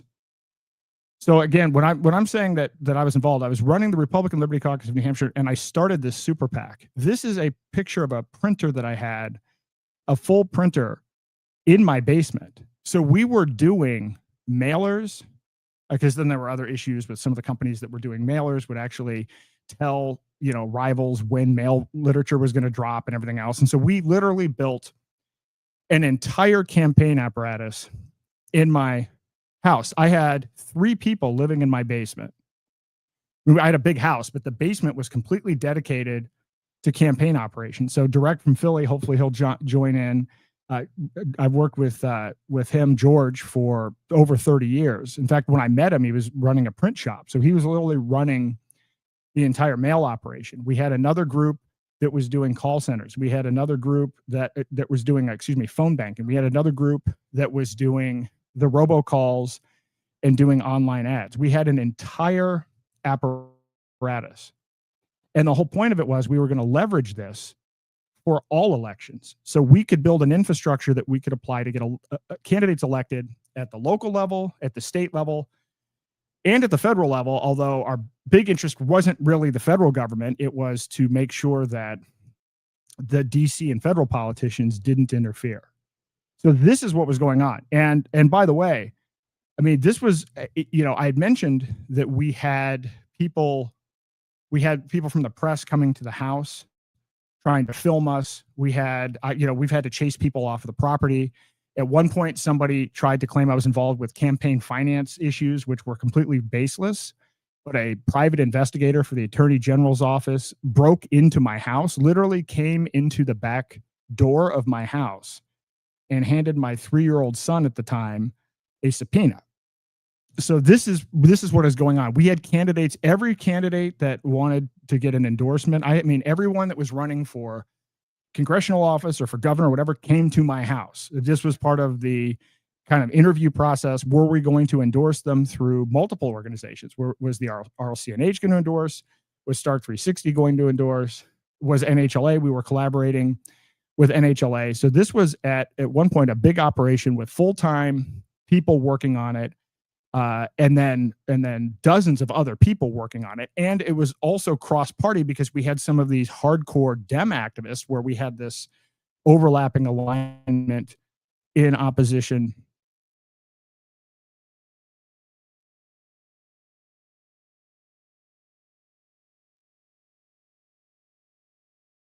Difficult to even make the story. To give you an example of how this operates. So we had a super PAC, and sorry, this is going back and forth. But the way that New Hampshire works is there's a Senate majority PAC. And most of the people that run for office are not really wealthy. And so it turns out the Senate majority PAC is key to keeping people elected. And so they control the entire operation. And it turned out that the guy who was the majority leader of the Senate also managed the PAC. So he was the one doling out the money.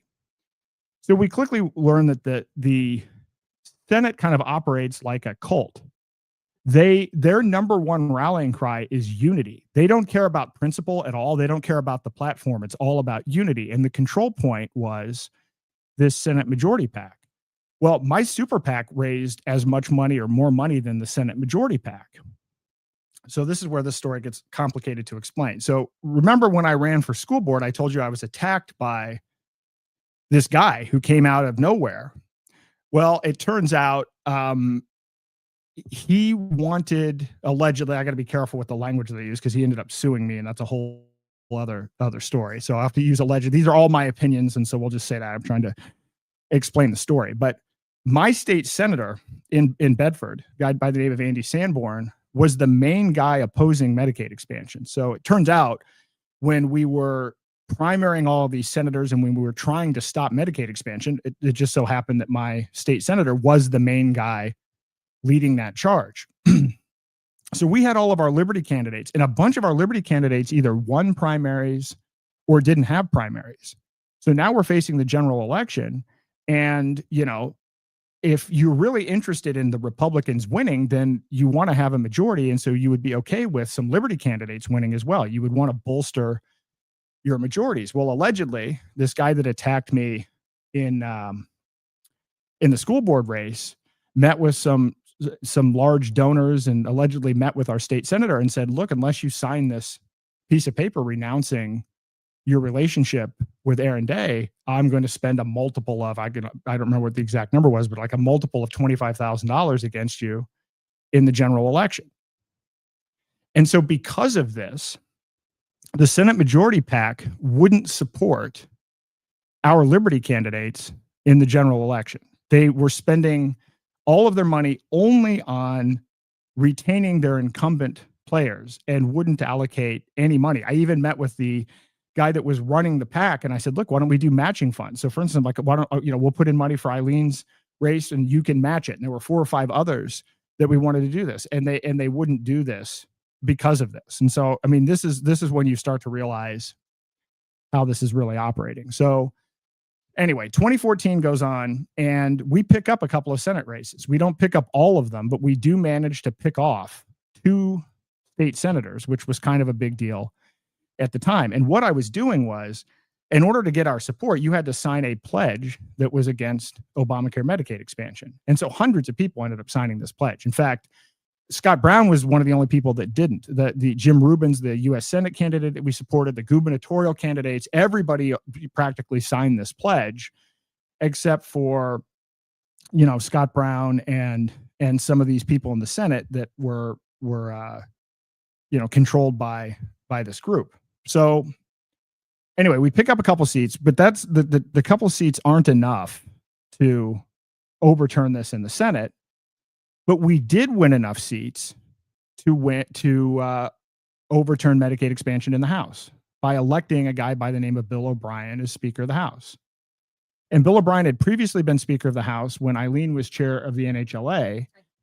And she helped get him elected. And in fact, when that happened, I think they controlled 299 seats out of 400.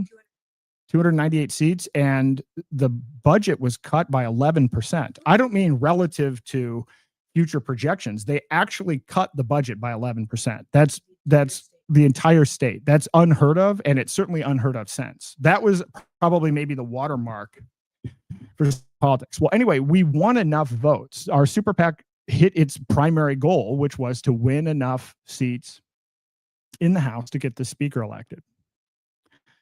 Then all of a sudden, the votes about, they're having this vote for Speaker of the House. And then all of a sudden, Kelly Ayotte gets involved, our U.S. Senator. Our U.S. Senator decides she's going to get involved in our state Speaker of the House race. Now, that's actually unusual. Usually, there's no involvement whatsoever. There's no overlap. I mean, if you're a U.S. Senator, why are you weighing in on this? So we find out that the reason that this is happening, the reason that she's intervening, is because there is a belief amongst John H. Sununu and some of these other people and the people in the Senate that unless New Hampshire reauthorizes Medicaid expansion, Kelly Ayotte will lose her Senate seat. So we'll lose the seat. We'll lose the election because the turnout in the election would be such that she would lose in a contested race.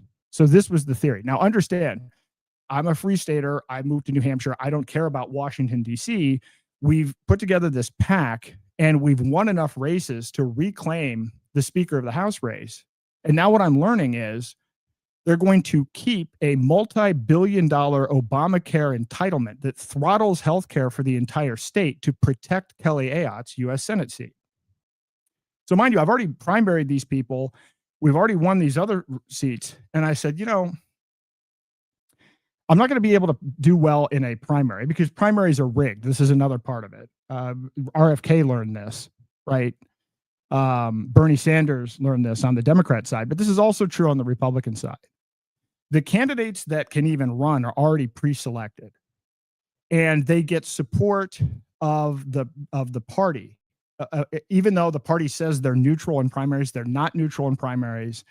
And there are other DC groups that come in and provide funding in the primary to push specifically establishment candidates. So if you actually think, oh, well, you know, the best candidate wins and there are fair primaries, it's completely false.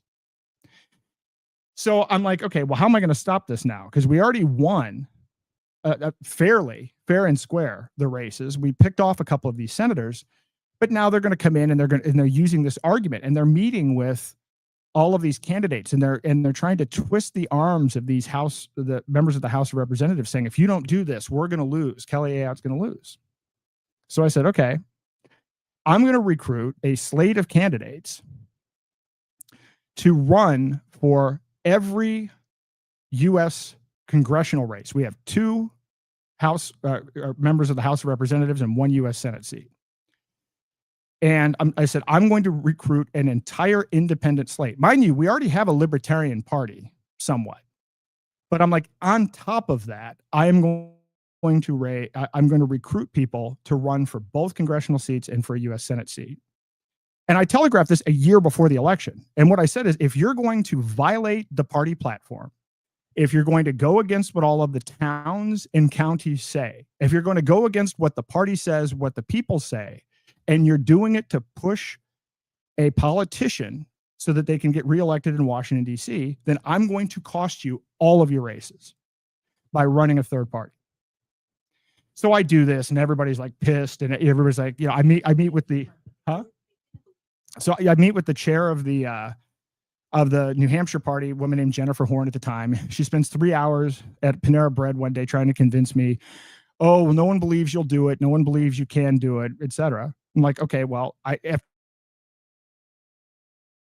everything I've already done, you're doubting my commitment to this. But I'm like, okay, well, I'm going to do it. So you can see on the screen, this is a Breitbart article that says Kelly Ayotte faces third-party challenge over Medicaid expansion. I actually got quite a bit of press on this. And my U.S. congressman, a guy named Frank Genta, called me from D.C. and said people were talking about this article because they were worried that if Ayotte loses the race, the Republicans will lose control of the United States Senate. And this is some of the text from the article. But my whole point was, if, you know, I'll just read it. Day's challenge, though, represents something of an evolution of conservative strategy against establishment Republicans.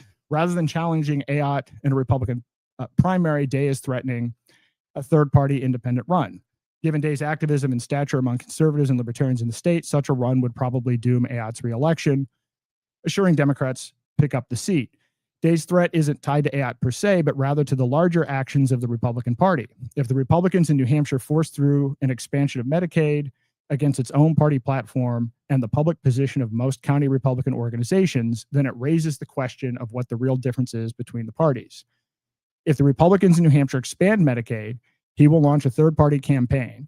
If the party rejects expansion, he will continue fighting in the trenches to elect conservative Republicans. If the Republican Party is willing to abandon the conservatives that make up the majority of the party to chase what it believes is the path to political success, then perhaps it's time for conservatives to abandon the party. So this was my stated position. So I'm saying this in the press. I'm talking to the former governor.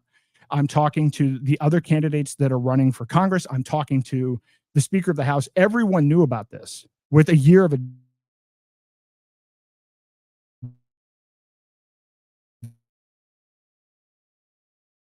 advance, preventatively, by saying, here we go, don't violate the party principles just to save this person's seat. Well, it turns out I was successful. Now, I wasn't supposed to be the one running. I originally had recruited somebody else, a guy named Andrew Hemingway, who I'd supported for governor, who said he was going to do it. And then he backed out after we'd already collected signatures to get him on the ballot, which is another point that I want to make about politics, which is one of the hardest things is to be able to recruit people that will remain principled. And that's a huge issue in New Hampshire because we have a huge number of seats. And so people that claim they'll do one thing don't, which is another one of the reasons that I don't believe the political situation works out, because even if you win, you end up losing. And I have not found a single example of somebody that won that went in principled and remained principled. I don't know any examples of this. Haven't seen it once. And again, remember, we've gotten between us probably a couple hundred people elected over the years. Some people now that are very powerful positions, we helped with their very first campaign. So this is an article from Reason. Free staters seem to have cost Republicans a Senate seat in New Hampshire. And in fact, this was the most expensive U.S. Senate race per capita in the history of the United States. So AI ended up losing by 1,700 votes. I got 17,000 votes, and which is a big deal in New Hampshire. And there was already a libertarian candidate. So it was very clearly, everybody knew that this strategy was successful. And we did the same thing with both congressional seats. So literally wiped out the Republicans. So you would think, okay, well, that's great. So now you've got leverage. Now you've demonstrated that you can halt the intervention of federal candidates in federal races in state politics. You would think that this is something that people would run with and say, hey, look, we've got leverage now. We've implemented this strategy. You now need to kind of listen to us on these issues. Turns out that isn't what happened at all. A couple of things happened. One, I ended up getting sued, and I ended up getting lumped into a lawsuit for $274.5 million. And it was a defamation lawsuit. But here's the kicker. And by the way, this will probably explain why I have such passion and support and compassion for Roger Ver, Ian Freeman, and Roman Storm, because I was not accused of defamation. I was accused of conspiracy to commit defamation. And Ian wasn't, his main charge was conspiracy to commit money laundering. Roman Storm, conspiracy claim. I mean, conspiracy is the thing that they charge you with when you haven't done anything wrong. This held me up for 5.5 years.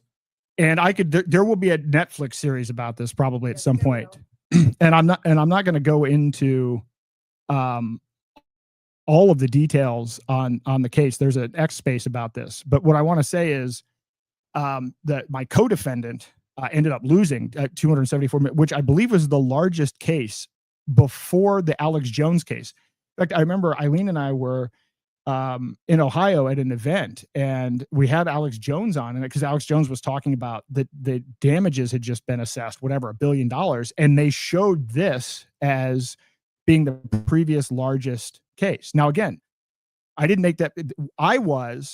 I recruited this slate of candidates. And so I guess in a way I was acting as a campaign manager for the gubernatorial candidate. And so they were trying to get me on conspiracy, basically holding me responsible for the words of this other person who happened to also be a political candidate. So I'm running for US Senate. He's running for New Hampshire governor, and he's a colorful character. And I'm not going to go into all of it, but he had one of the largest mortgage companies in New England, and he had these electronic billboards, and he would spend a ton of money on Facebook as well, calling out corruption. And then he would call people drug dealers, and he would do a whole bunch of other things. And, again, it wasn't me making these statements, but I got tied into it for defamation. And then, we can go into who the people are. And it turns out they're on the opposite side of the Medicaid expansion issue. So this was lawfare. This was 5.5 years of my life. They went after everything. They actually even, sued my ex-wife, tried to go after my house, my ex-wife's house. And it went on for almost an entire U.S. Senate term. And to tell you how corrupt these things are. So remember, so now I'm a co-defendant with a guy who ran for governor. The lawyer for the other side is a guy named Bill Shaheen. Bill Shaheen was the chair of Hillary Clinton's campaign finance committee. And his wife is a U.S. senator, is in fact a long-serving U.S. senator and previous governor from New Hampshire. So this entire lawsuit was there were so many conflicts of interest that we had 8 judges recuse themselves. Yeah. So at some point, there were 2 lawsuits against me. The first one, what ended up happening is my insurance company ended up settling and paid out like $2.25 million over these 2 different lawsuits. But we settled the first lawsuit, and then within a month of settling this lawsuit for $1.5 million, this other guy sues me, and out of the blue. And this is a guy who I'd never even talked about publicly, never made any statements about this guy at all. And he sues me just for conspiracy to commit defamation. Well, the court throws it out. And so the plaintiff decides to appeal it to the state Supreme Court. Well, the state Supreme Court is controlled by appointees of Chris Sununu, who is one of my major political opponents in all of this, because it's his dad that was the one that was actually pushing this Medicaid expansion thing. So literally we're watching the Supreme Court hearing, and like the judges laugh. They're like, well, I guess, Aaron's going to get his day in court. So they reversed the decision, sent it back down. And mind you, years have passed. We're at the point right now where we're sitting here talking about, does J6 impact how a jury might look at this case?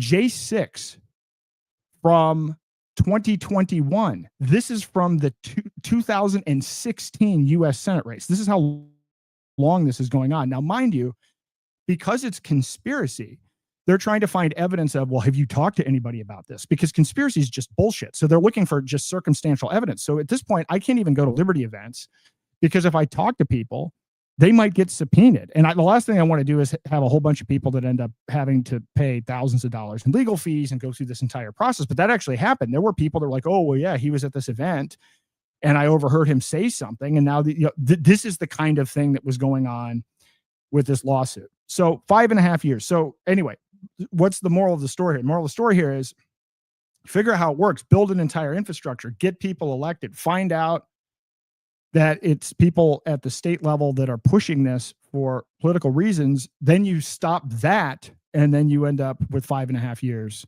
worth of lawfare. Now, the upshot of all of this is the people that we got elected, and in particular, the 2 state Senate races that we won, the people that signed my anti-Obamacare pledge last year, they actually co-sponsored legislation to make Obamacare Medicaid expansion permanent. So this is the rug pull on this. So when people sit here and talk about politics, and people say the pendulum switches, goes back and forth, that is false. There is no back and forth. It's only one way, and it's towards more government. And in the case of New Hampshire, I don't even know what the percentages are now, but a huge percentage of New Hampshire's budget now comes from the federal government. Our healthcare system here is a joke. We have and I've written articles about this. I'm not going to bore you with all of it now, but the healthcare financing in New Hampshire is a complete scam, and it goes all the way back to John H. Sununu. And I've written articles about this. So I figured out who the source of the problem was. I figured out which consultants they hired.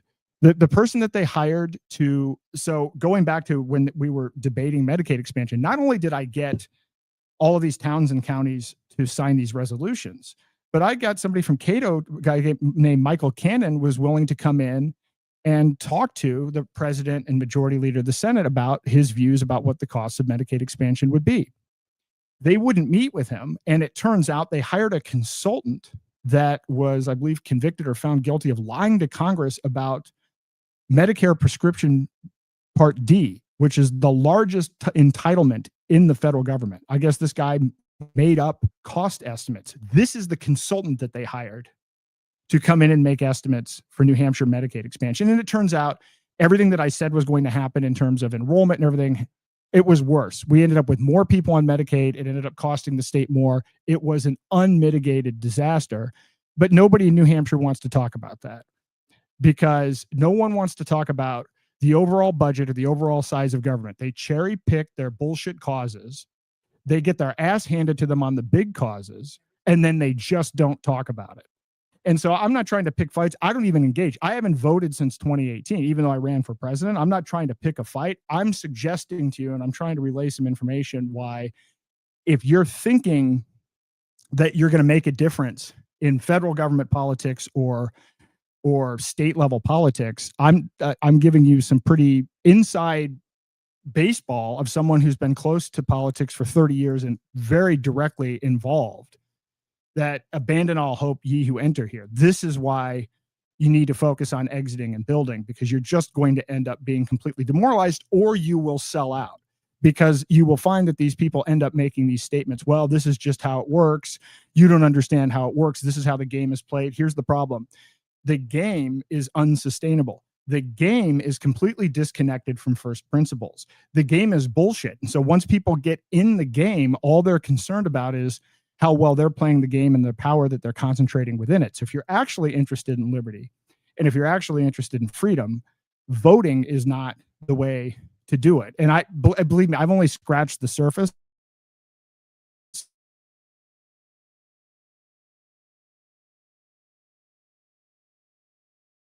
Communication I've been able to lay in 2014, where we had our endorsed candidates. So we had people standing at polling places with Stark 360 endorsed candidates, RLCNH endorsed candidates.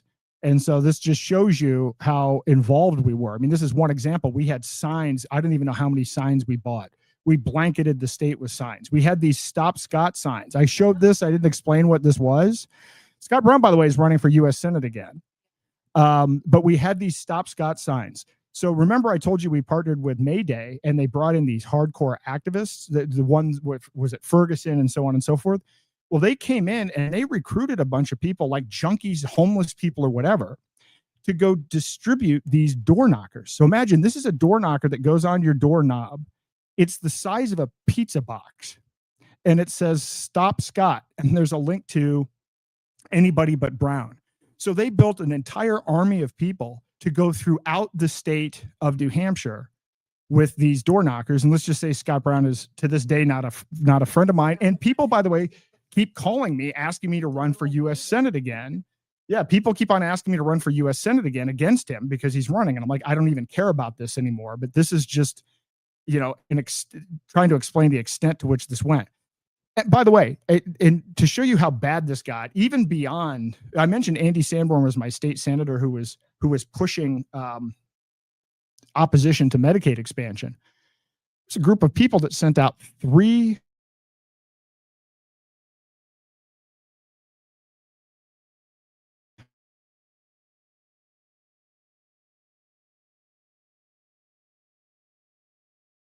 Aaron Day, and people are spending $30,000-$40,000 on mailers trying to associate me with Andy Sanborn and the Free State agenda to try to derail him. So this is how brutal this gets if you are actually principled and you don't back down. Now, I could have played the game. I could have lied to myself and said, well, you know, if we do this, then Kelly A ought to win and then it'll be great. And that's not the case now. So Kelly A lost, but now she's the governor of New Hampshire. And some people try to spin this as, oh, see, you know, what you did paid off because now she has to play ball. And that's not my perception of this. I mean, I guess people have different opinions on this. I actually view it more that we sold out, not that she had to move towards our direction. Yeah. So if you just look at the budget, just, you know, research the totals of the size of budget, look at the impact of the federal budget on the state budget. And, you know, some people will claim, well, you know, you're just now getting your tax money back. That's not how it works. It comes with strings. And so this is why we don't have free markets in healthcare. And there are a whole bunch of other, you know, bad things that, yeah, well, in school programs as well. And once you take federal funding for things like special education, then it hamstrings you in a whole bunch of other areas.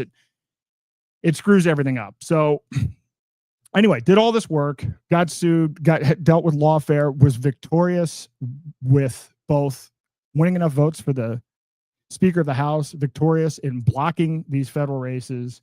And the upshot of it is the people that I supported ended up voting to make permanent the thing that we were opposed to. That's real about what happens. That is the actual truth of how politics works. And this is in the most libertarian state in the country, where I was also the chair of the Free State Project. So again, by the way, you should still move to New Hampshire. I'm not anti-free state. I'm not anti-New Hampshire. I'm very much pro those things. But what I am trying to do is warn people about getting sucked into this hole of thinking that you're making a difference in politics, because I've never seen anyone become a better person or remain principled throughout that process.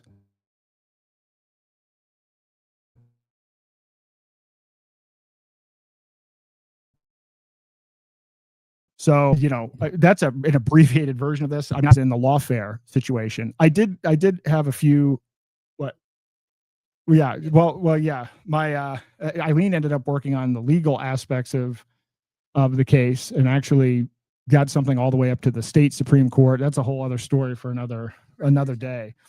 But she was directly involved in this. And I met her in 2012 when she was running the NHLA. So yeah, at her fundraiser. So we started out with political activism. That's how we met. And so we've been through this experience together. And then, so her experience with vaccination choice in 2006, 2007, but we're talking about 2 decades before everything that's going on right now that you see people talking about. She was doing this literally 2 decades ago. And so I see people excited about what's going on right now. And this was not a great presentation of it because of what happened with the technical difficulties. So we'll redo this because I think it's important. I've actually found that there are a lot of new people that are getting involved in politics because of COVID, but they still don't understand how politics works. So they're naive and they think that it's actually going to work.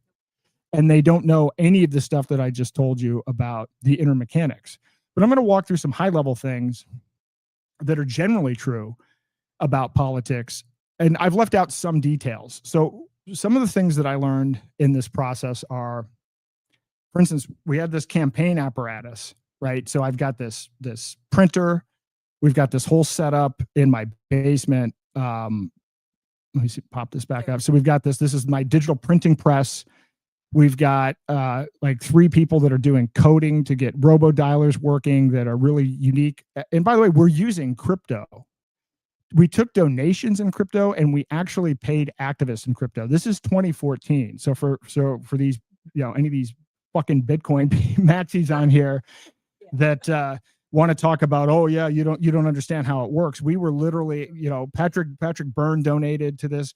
Eileen was probably one of the first state Senate candidates in the country to take Bitcoin. Our PAC took Bitcoin. We paid people in Bitcoin. That's when you could still use Bitcoin as digital cash. So this is what was going on. So we had a whole the energy around these campaigns was amazing. But what I learned was, I'd mentioned that I'd helped my stepmother learn about social media, and she wanted to help use this information to modernize the Republican Party. And I think this is one of the reasons the Republican Party hadn't won since 2012, and until Trump, was because the way these national political races work is they work from the top down and they're controlled by the party and they're controlled using big data. And I learned about this at the state level. We licensed a database for $14,000 to get an entire database on the entire population of New Hampshire. When I say the entire database, there were probably 50 to 100 data points on every single voter in New Hampshire. We knew where they stood from 0 to 100, where they were likely to be on this political issues, on Obamacare versus guns versus this versus that. We knew what magazine subscriptions they had, their net worth, whether they liked tennis, everything. We had all of this in a database that we licensed for $14,000. And then the way politics works is you predominantly target what are called 3s or 4s. And so you're trying to target people that voted in 3 out of the last 4 elections. And that's a combination of primary election and general election. So this is the process of how this works. All of this stuff is down to a reproducible science. You do this many mailers, you have to hit them this many times. This is the segment you go after. And then it's all controlled from the top down by data. And again, these local races end up being materially impacted by federal races, which trickle down. Well, the Obama campaign under a guy named David Plouffe in 2012 really pioneered using big data. So this was, I wouldn't necessarily call this AI yet at this point, but they were doing really high level targeting. They, for instance, would figure out, hey, what we need to do is we need to send a flyer to nursing homes, telling these people that unless they vote for Obama, they're going to get kicked out on the street. And then we're going to send buses to pick them up and take them to the polling place. I watched it happen. Yeah, no. I watched the little bus come back with full loads of people and pick them up and take them back. So there was one race where I'm watching a bus, out of state plates and everything, literally come in. People are from out of state and they're driving people going to like the nursing homes or going to the college campuses and literally picking up people, driving them to the polls. And they're from the time the polls open to the time the polls close, there's just a circle of them just bringing people in. Yep. So then you study this. So my stepmother, based on just learning how Twitter works from me, that's what she's bringing to the Republican Party. In the meantime, the Democrats have this incredibly sophisticated system. Well, once you realize how uninformed voters are, you realize that the entirety of the election is based on voter turnout, and the entirety of voter turnout is based on data and your ability to do basically targeted propaganda. So again, if your idea is, well, we're going to put forward a great candidate and the best candidate's going to win, it has nothing to do with an election, zero to do with the mechanics of an election. And I would argue, I actually submit that the only reason Trump won in 2016 is that he got support of Palantir, which neutralized the advantage that the Democrats had systemically over the Republicans. I actually think that was a major piece of this. So again, I'm not going to go into the first principles versus layer 1 versus layer 2. I'm not going to go through all of that again now, but let's start by saying, to begin with, there's an illusion of choice.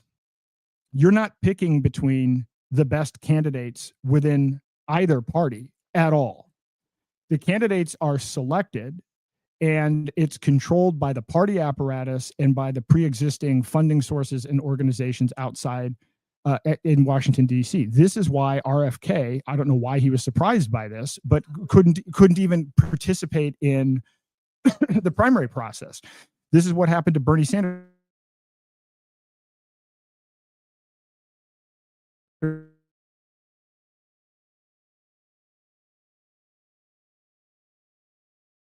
There's this year as well, where they'll get the Republican, different groups that come in and provide funding for completely different races to give a leg up to different candidates. So you have a complete illusion of choice to begin with. But then what determines, based on this non-choice, who wins is a function of which team has the better now AI propaganda get out the vote apparatus. That is how votes really work. That is how voting works.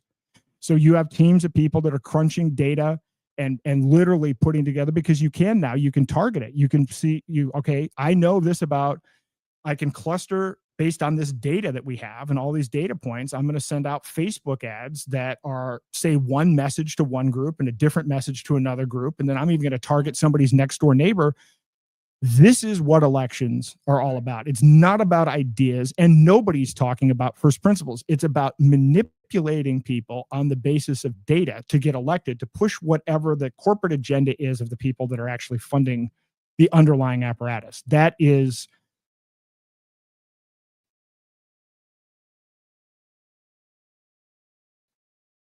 about any of this. They don't know about voter. They don't have voter data. They don't know, literally, the Libertarian Party, and I'm sorry, well, actually, I don't care if people are pissed off about this. They have less than $1 million. This is a federal political party. These elections cost billions of dollars. There is a 0% chance that the Libertarian Party is going to have any effect. And the problem is that the people that are in it actually think, or some of them know that, they're utilizing it for other purposes. But a lot of the people in it actually think, oh, well, if we get 3% next year, then we're going to be able to get 5% and eventually we're going to win an election. They don't even know how elections work. They don't even know what game they're playing. So again, we've talked about algorithmic voter voting and the importance of that. But again, we've also talked about, and this is key to the last episode, the creep from first principles to now L2. And what I mean in politics, so if the Declaration of Independence, let's say, and other documents outlined the first principles of the country, and then the Constitution was the layer 1 built off of the first principles, that then became a living document, which it wasn't supposed to, and that went off the rails. Then we have on top of the Constitution an L2, which it's the administrative state and the deep state and all of these agencies that aren't even allowed for in the Constitution. So we have all of these things. Oh, we have a checks and balances. We have this and that. Yes, but it doesn't apply to this. It doesn't even contemplate the L2. This is why I try to make the comparison of the administrative state and the deep state and Lightning Network. I think it's an apt comparison. So what are people arguing? Well, what are people saying now politically? Well, maybe we can dismantle the administrative state. We're still just dealing with the layer 2. We're not even addressing first principles. We're not addressing anything that is fundamental to the nature of government. And we have become an inversion of what we were originally supposed to be. This is not about life, liberty, and the pursuit of happiness. This is about $37 trillion worth of debt and the 16 million word tax code, which is a social credit system and backdoor CBDCs. We are the opposite of the thing that people still hold on to. People will say, well, yeah, we were founded on the Declaration of Independence. Well, it could have fooled me. And I say this over and over again, and if I had more time, I'd go through this. The only thing we rank first in nationally is incarceration rate and defense spending. We're not the freest nation. We're not the most productive nation. We're not even the most innovative nation. China is beating the US, even though that's a manufactured duality, but in 47 out of 54 categories of tech, including robotics, quantum computing, and everything else.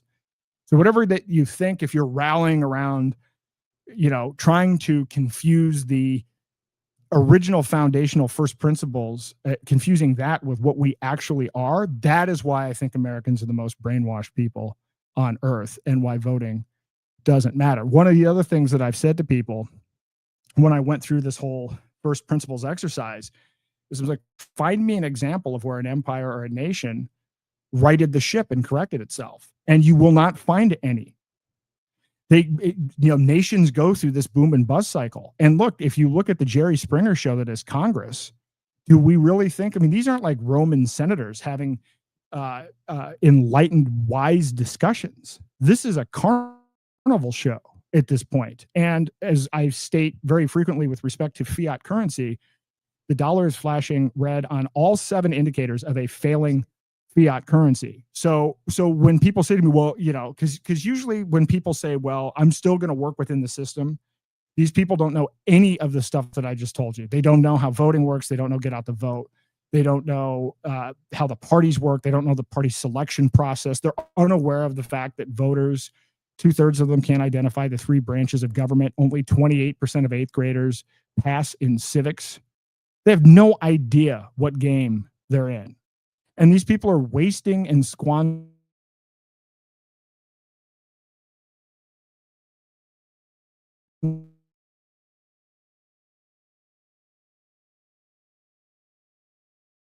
a technocratic threat.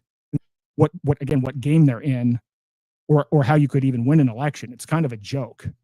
And again, with no historical reason to believe that we can right the ship. And that's not being defeatist. If you're actually interested in first principles and you're actually interested in liberty and freedom and preserving free will, then you will move your energy out of this system, because this is a waste of time and a dead end. Once you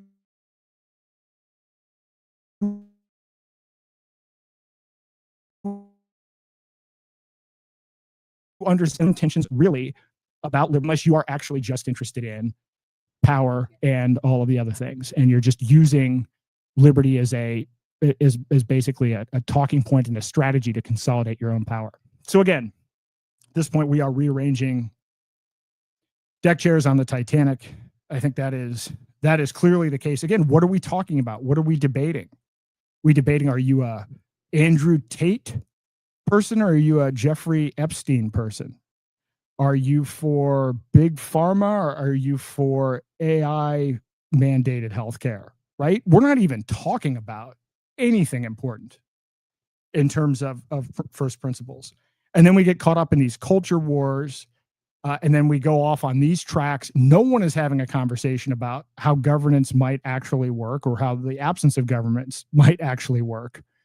We're not building an alternative.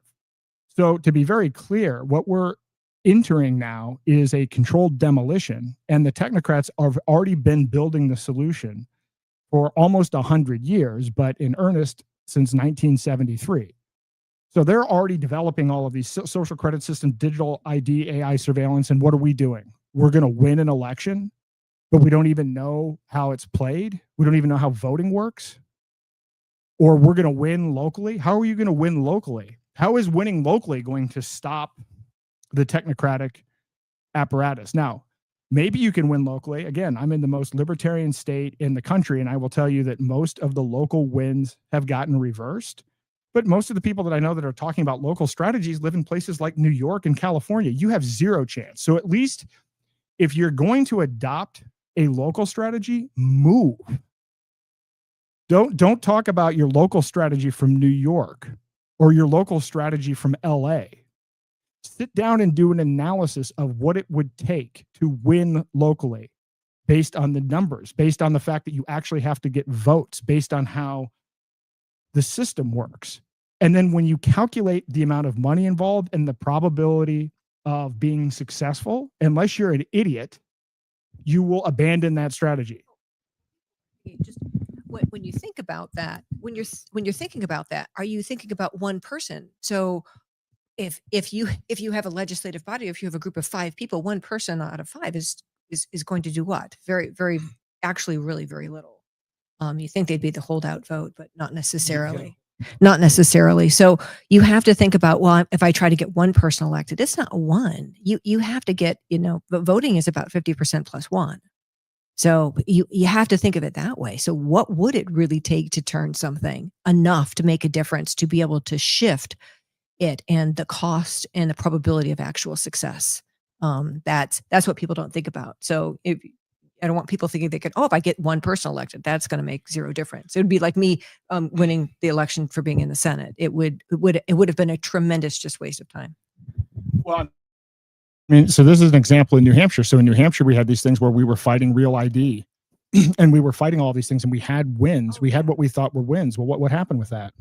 Yeah, exactly. So we had pushed back real ID, and somehow with the current people that, again, we helped get elected, they pushed it through. They allowed real ID to pass. Now, I'm sure there were celebrations about some other piece of legislation that was absolutely irrelevant, but unfortunately, the things that were really huge, like passing real ID, that went through. That was not stopped. And so paying attention to the big things and fighting those instead of the little battles. So it's just prioritizing.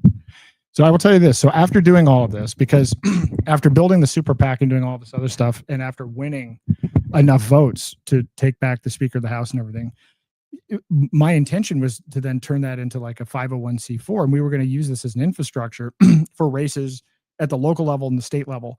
And I was even designing like incentive-based systems using tokens and using crypto where you could actually reward people based on, because you have a lot of these systems where people are scored based on these scorecards, but you see the way votes get traded where it's like, okay, well, yeah, this is a throwaway vote. So I'll vote the other way on this. And then I'll trade my vote for something that is a consequential vote on another piece of legislation. This kind of thing happens all the time. So I'm like, well, why not develop a system where you track people's votes over time and see what the impact and importance of those votes were. And I designed an entire system around this that I was thinking about rolling out. And the reason that I decided not to do it is because I realized fundamentally the people are shit, that the candidates will not stick to principles, and it's impossible to recruit candidates that will remain principled. And we have all of the data to back that up. So I could build an entire infrastructure with my own AI data and my own get out the vote and everything else. But you know what I couldn't do? I could not reliably recruit candidates that would remain principled. And that is the main reason at the end of the day where I realized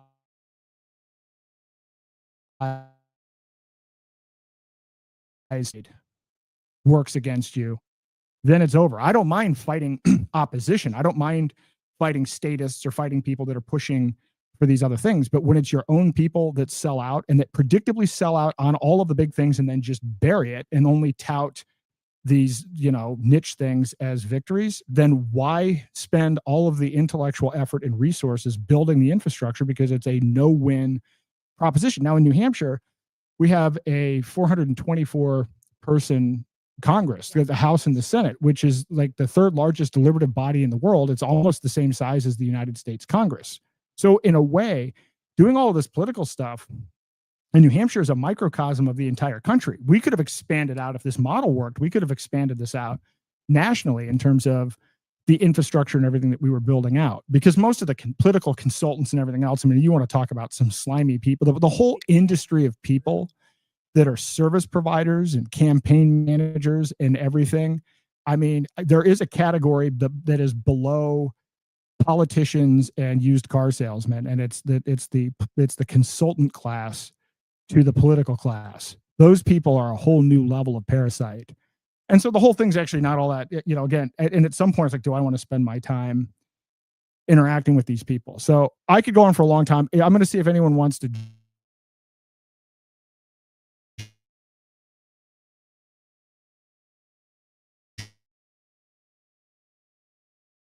join, because there's a lot of additional information that I was not able to put, because I could lay out some of the other aspects of this with data, just about, so somebody says to me, well, we can still fix the country, but we've got to fix education first. Okay, then let's walk through that exercise. What's your strategy to defeat the teachers unions? What's your strategy to dislodge public education? Because, by the way, I've run for a lot of things. I've run for the United States. I've run for president of the United States. I've run for U.S. Senate. I've run for school board. By far, the most contentious was school board, right? Because those people have a vested direct economic interest, and it is massive, and they have union support. So anybody who's like, well, if we just fix the education system, okay, if that's your strategy, tell me, or if that's your plan, tell me your strategy. Tell me exactly how you're going to do that. How much money are you going to raise? Where are you going to recruit candidates? How are you going to keep them in office? How are you going to fight the unions? Because usually what I see is somebody that got pissed off because they didn't like something, but these people have no idea how to build systems or build strategy. And even if they have a glimmer of a victory, it will get wiped out in 2 to 4 years. Yeah, you'll get threatened. You'll get death threats. You'll get sued. You will get, that's happened to Eileen. I mean, it's so, again, we can exit and build. So watch episode, 25, season 2, 25 on Zano. I'm not black-pilled, but I think it's idiotic to pursue politics. And I will debate and challenge anyone, anytime, to come on and explain to me how you're actually tactically going to win politically based on how it works, how voting works, how the selection process works, and based on the knowledge level of the population.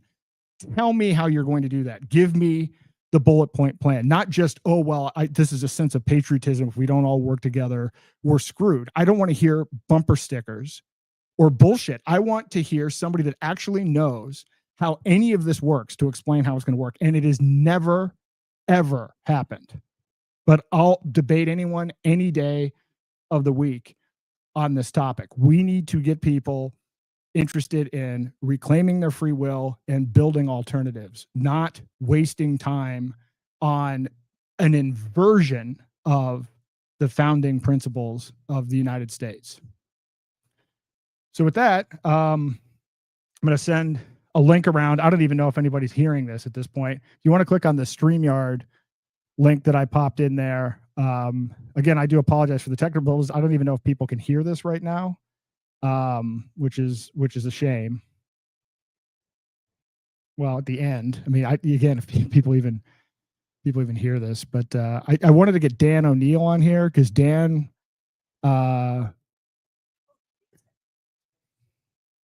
yep.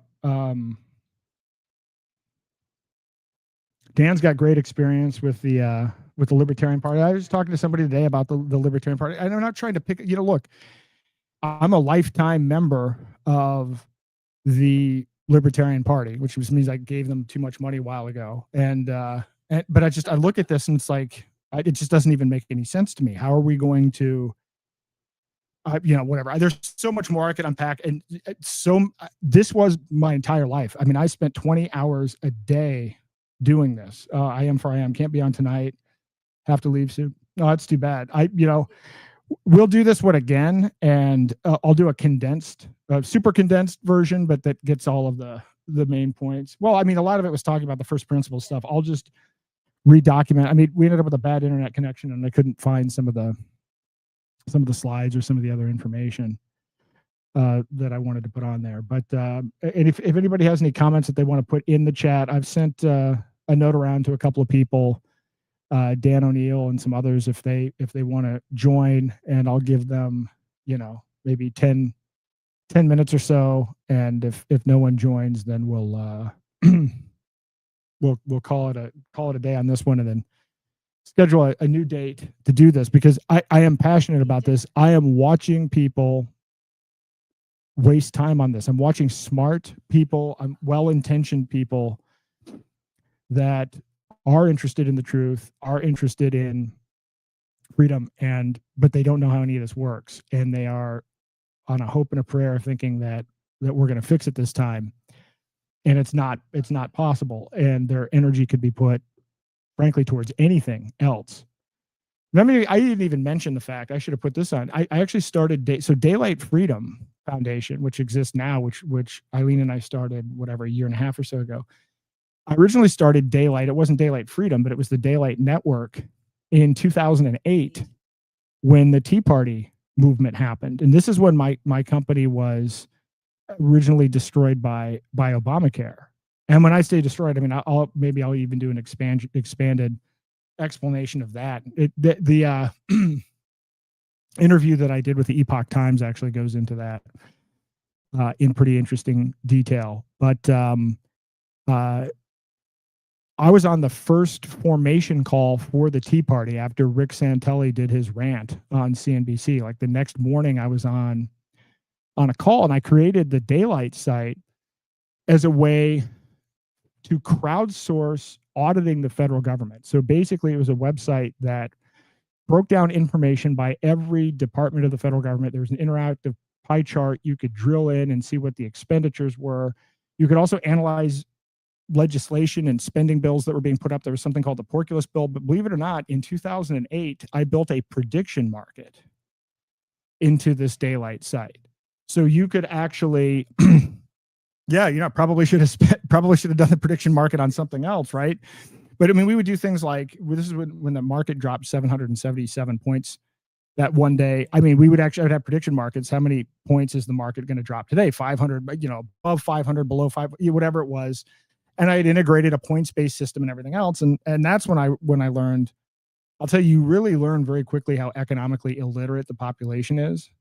Like, there aren't that many people that can read a budget or a pie chart or even understand these concepts. This is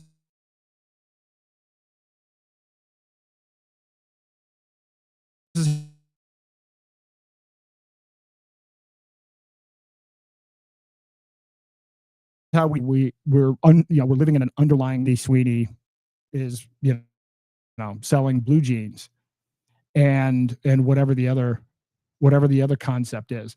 So I am for I am. For a short time, I lobbied in a state capitol. The deals are made in the halls, no mic, no camera, not in committee. Yeah, that's true. And they're also done in the bathrooms with brown paper envelopes filled with cash. I mean, that's no joke. I mean, the amount. Yeah, it's not on TV. These local politicians, I mean, in New Hampshire, you get paid $100. You think people don't make money in any other way? You don't think they're getting contracts? You don't think they're developing legislation for themselves that benefits themselves? I mean, we know people that have done that are libertarians, and then they sell themselves. It's watching them delude themselves on it is very frustrating. I went to a conservative art to libertarian. That experience made me an agorist. Yep. I mean, that's the path. If you're a sensible person, I think if Dan O'Neill were on here, he'd say that, it takes about 6 months for someone that's truly engaged to go from being a libertarian to an agorist. Our governments are unfixable, unredeemable, and we spend pointless energy talking about the problems of the day, voting, campaigning, etc., plus the money on a selection. Yeah, I agree. I agree. And, again, this is why, I want to do this first principles thing, but even without an end goal for it, the end goal is not to fix America. I don't know whether the answer is network states. I don't even care. We need just people using first principles for all kinds of decision making, because we've been conditioned to have again, think about the surface level at which we even engage with anything. Yeah, it's a habit that's been programmed by somebody else.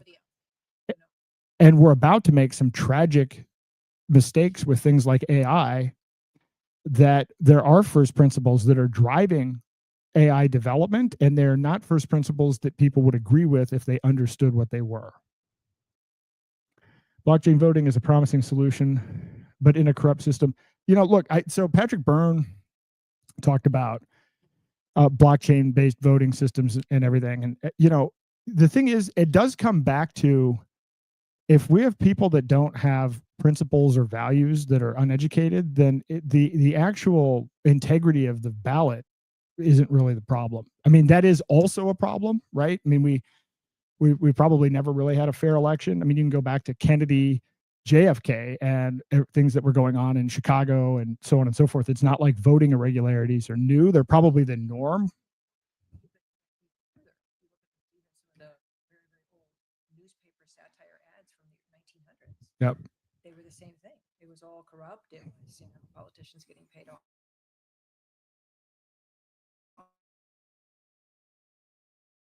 All the way back to the 20s, at the very beginning. So I don't know. I don't have an answer for this, but I do know that if people should start talking about first principles, and people won't even necessarily agree on the first principles, and they may come up with different conclusions and different experimentation. That's fine. At least they're doing it from first principles. At least you have something that you can examine and say, oh, hey, maybe our thinking was wrong here. Oh, we thought that the world worked this way. Oh, we thought that the sun went around the earth, right? Well, now we have new information. Now we can correct that, and we can design a new solution. Instead, we don't have any core principles, and now it's just propaganda and special interests using the force of the state to push an agenda. And that won't end well. I've come to the conclusion that segregating among like-minded groups that agree on first principles is a better way to spend our time and energy. Vote with our feet. I mean, I agree with that. I've even got to the point where for a while I was looking at network states, and then I'm kind of like, you know what? Don't ask for permission. Don't ask for forgiveness. Just start interacting with people. We don't even need a formal, I live on crypto. We use privacy coins and everything else. I have friends that are all over the world, and I see different people. They're in different groups. They're different. There's some resident values, but not completely, not enough that we necessarily would want to form a community, like a physical community.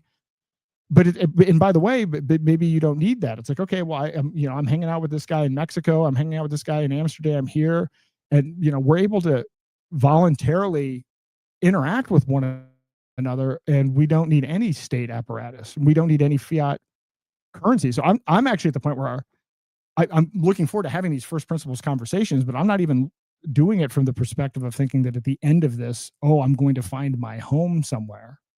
Like, that's not even I don't even care about that anymore. But my first principles may not align with another group, so we should just separate. I agree. And, again, I'd be curious as to how many people even have first principles, or what they are. And have they examined what they are? How much of them are just habit? Have they questioned them? Have they considered them? Or they just default into it?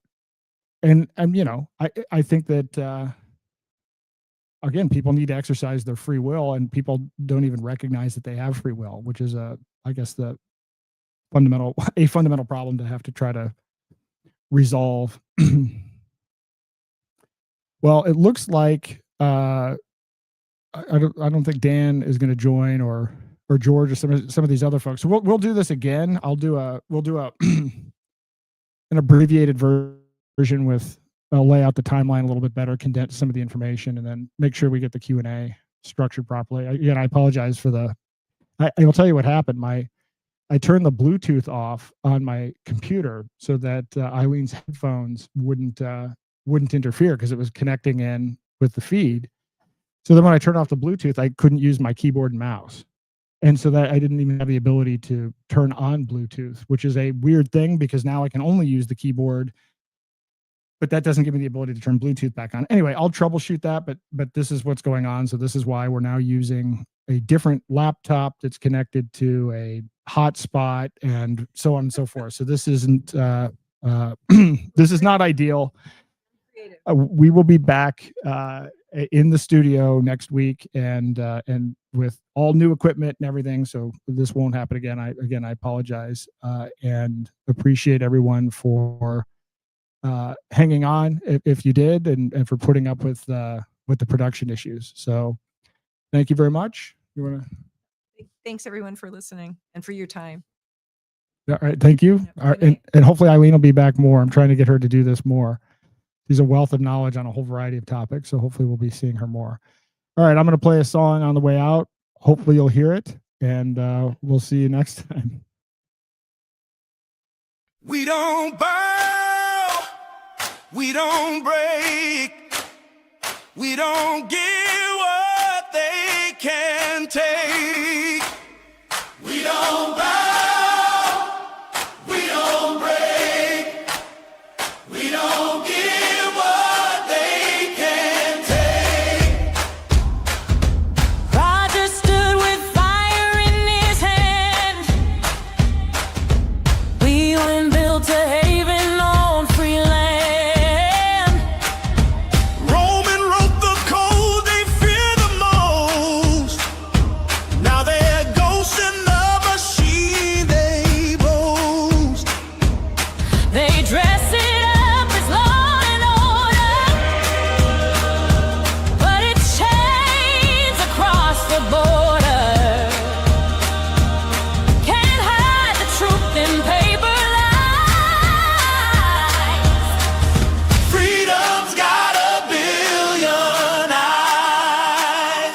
We don't bow, we don't break, we don't give what they can take. Write our names in fire and gold. We won't do what we are told. We don't bow, we don't break. Yeah, yo, EO 14067, a law that kills the hope we're given. But paper crowns will wash away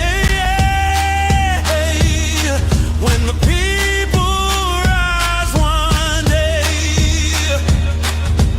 Roger in Roman's name. We'll sing 'em loud, we'll light that flame.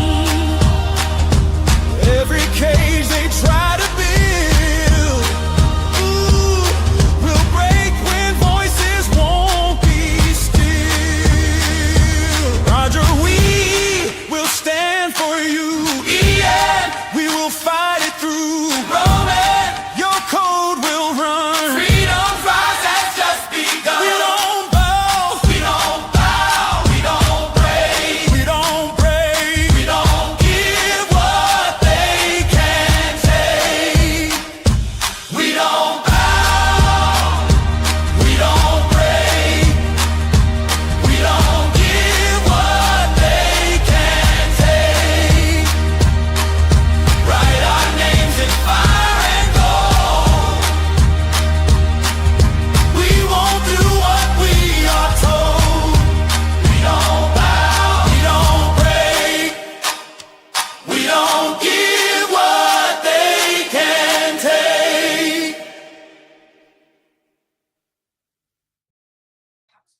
Hold on. Now I got to turn it down, turn it off.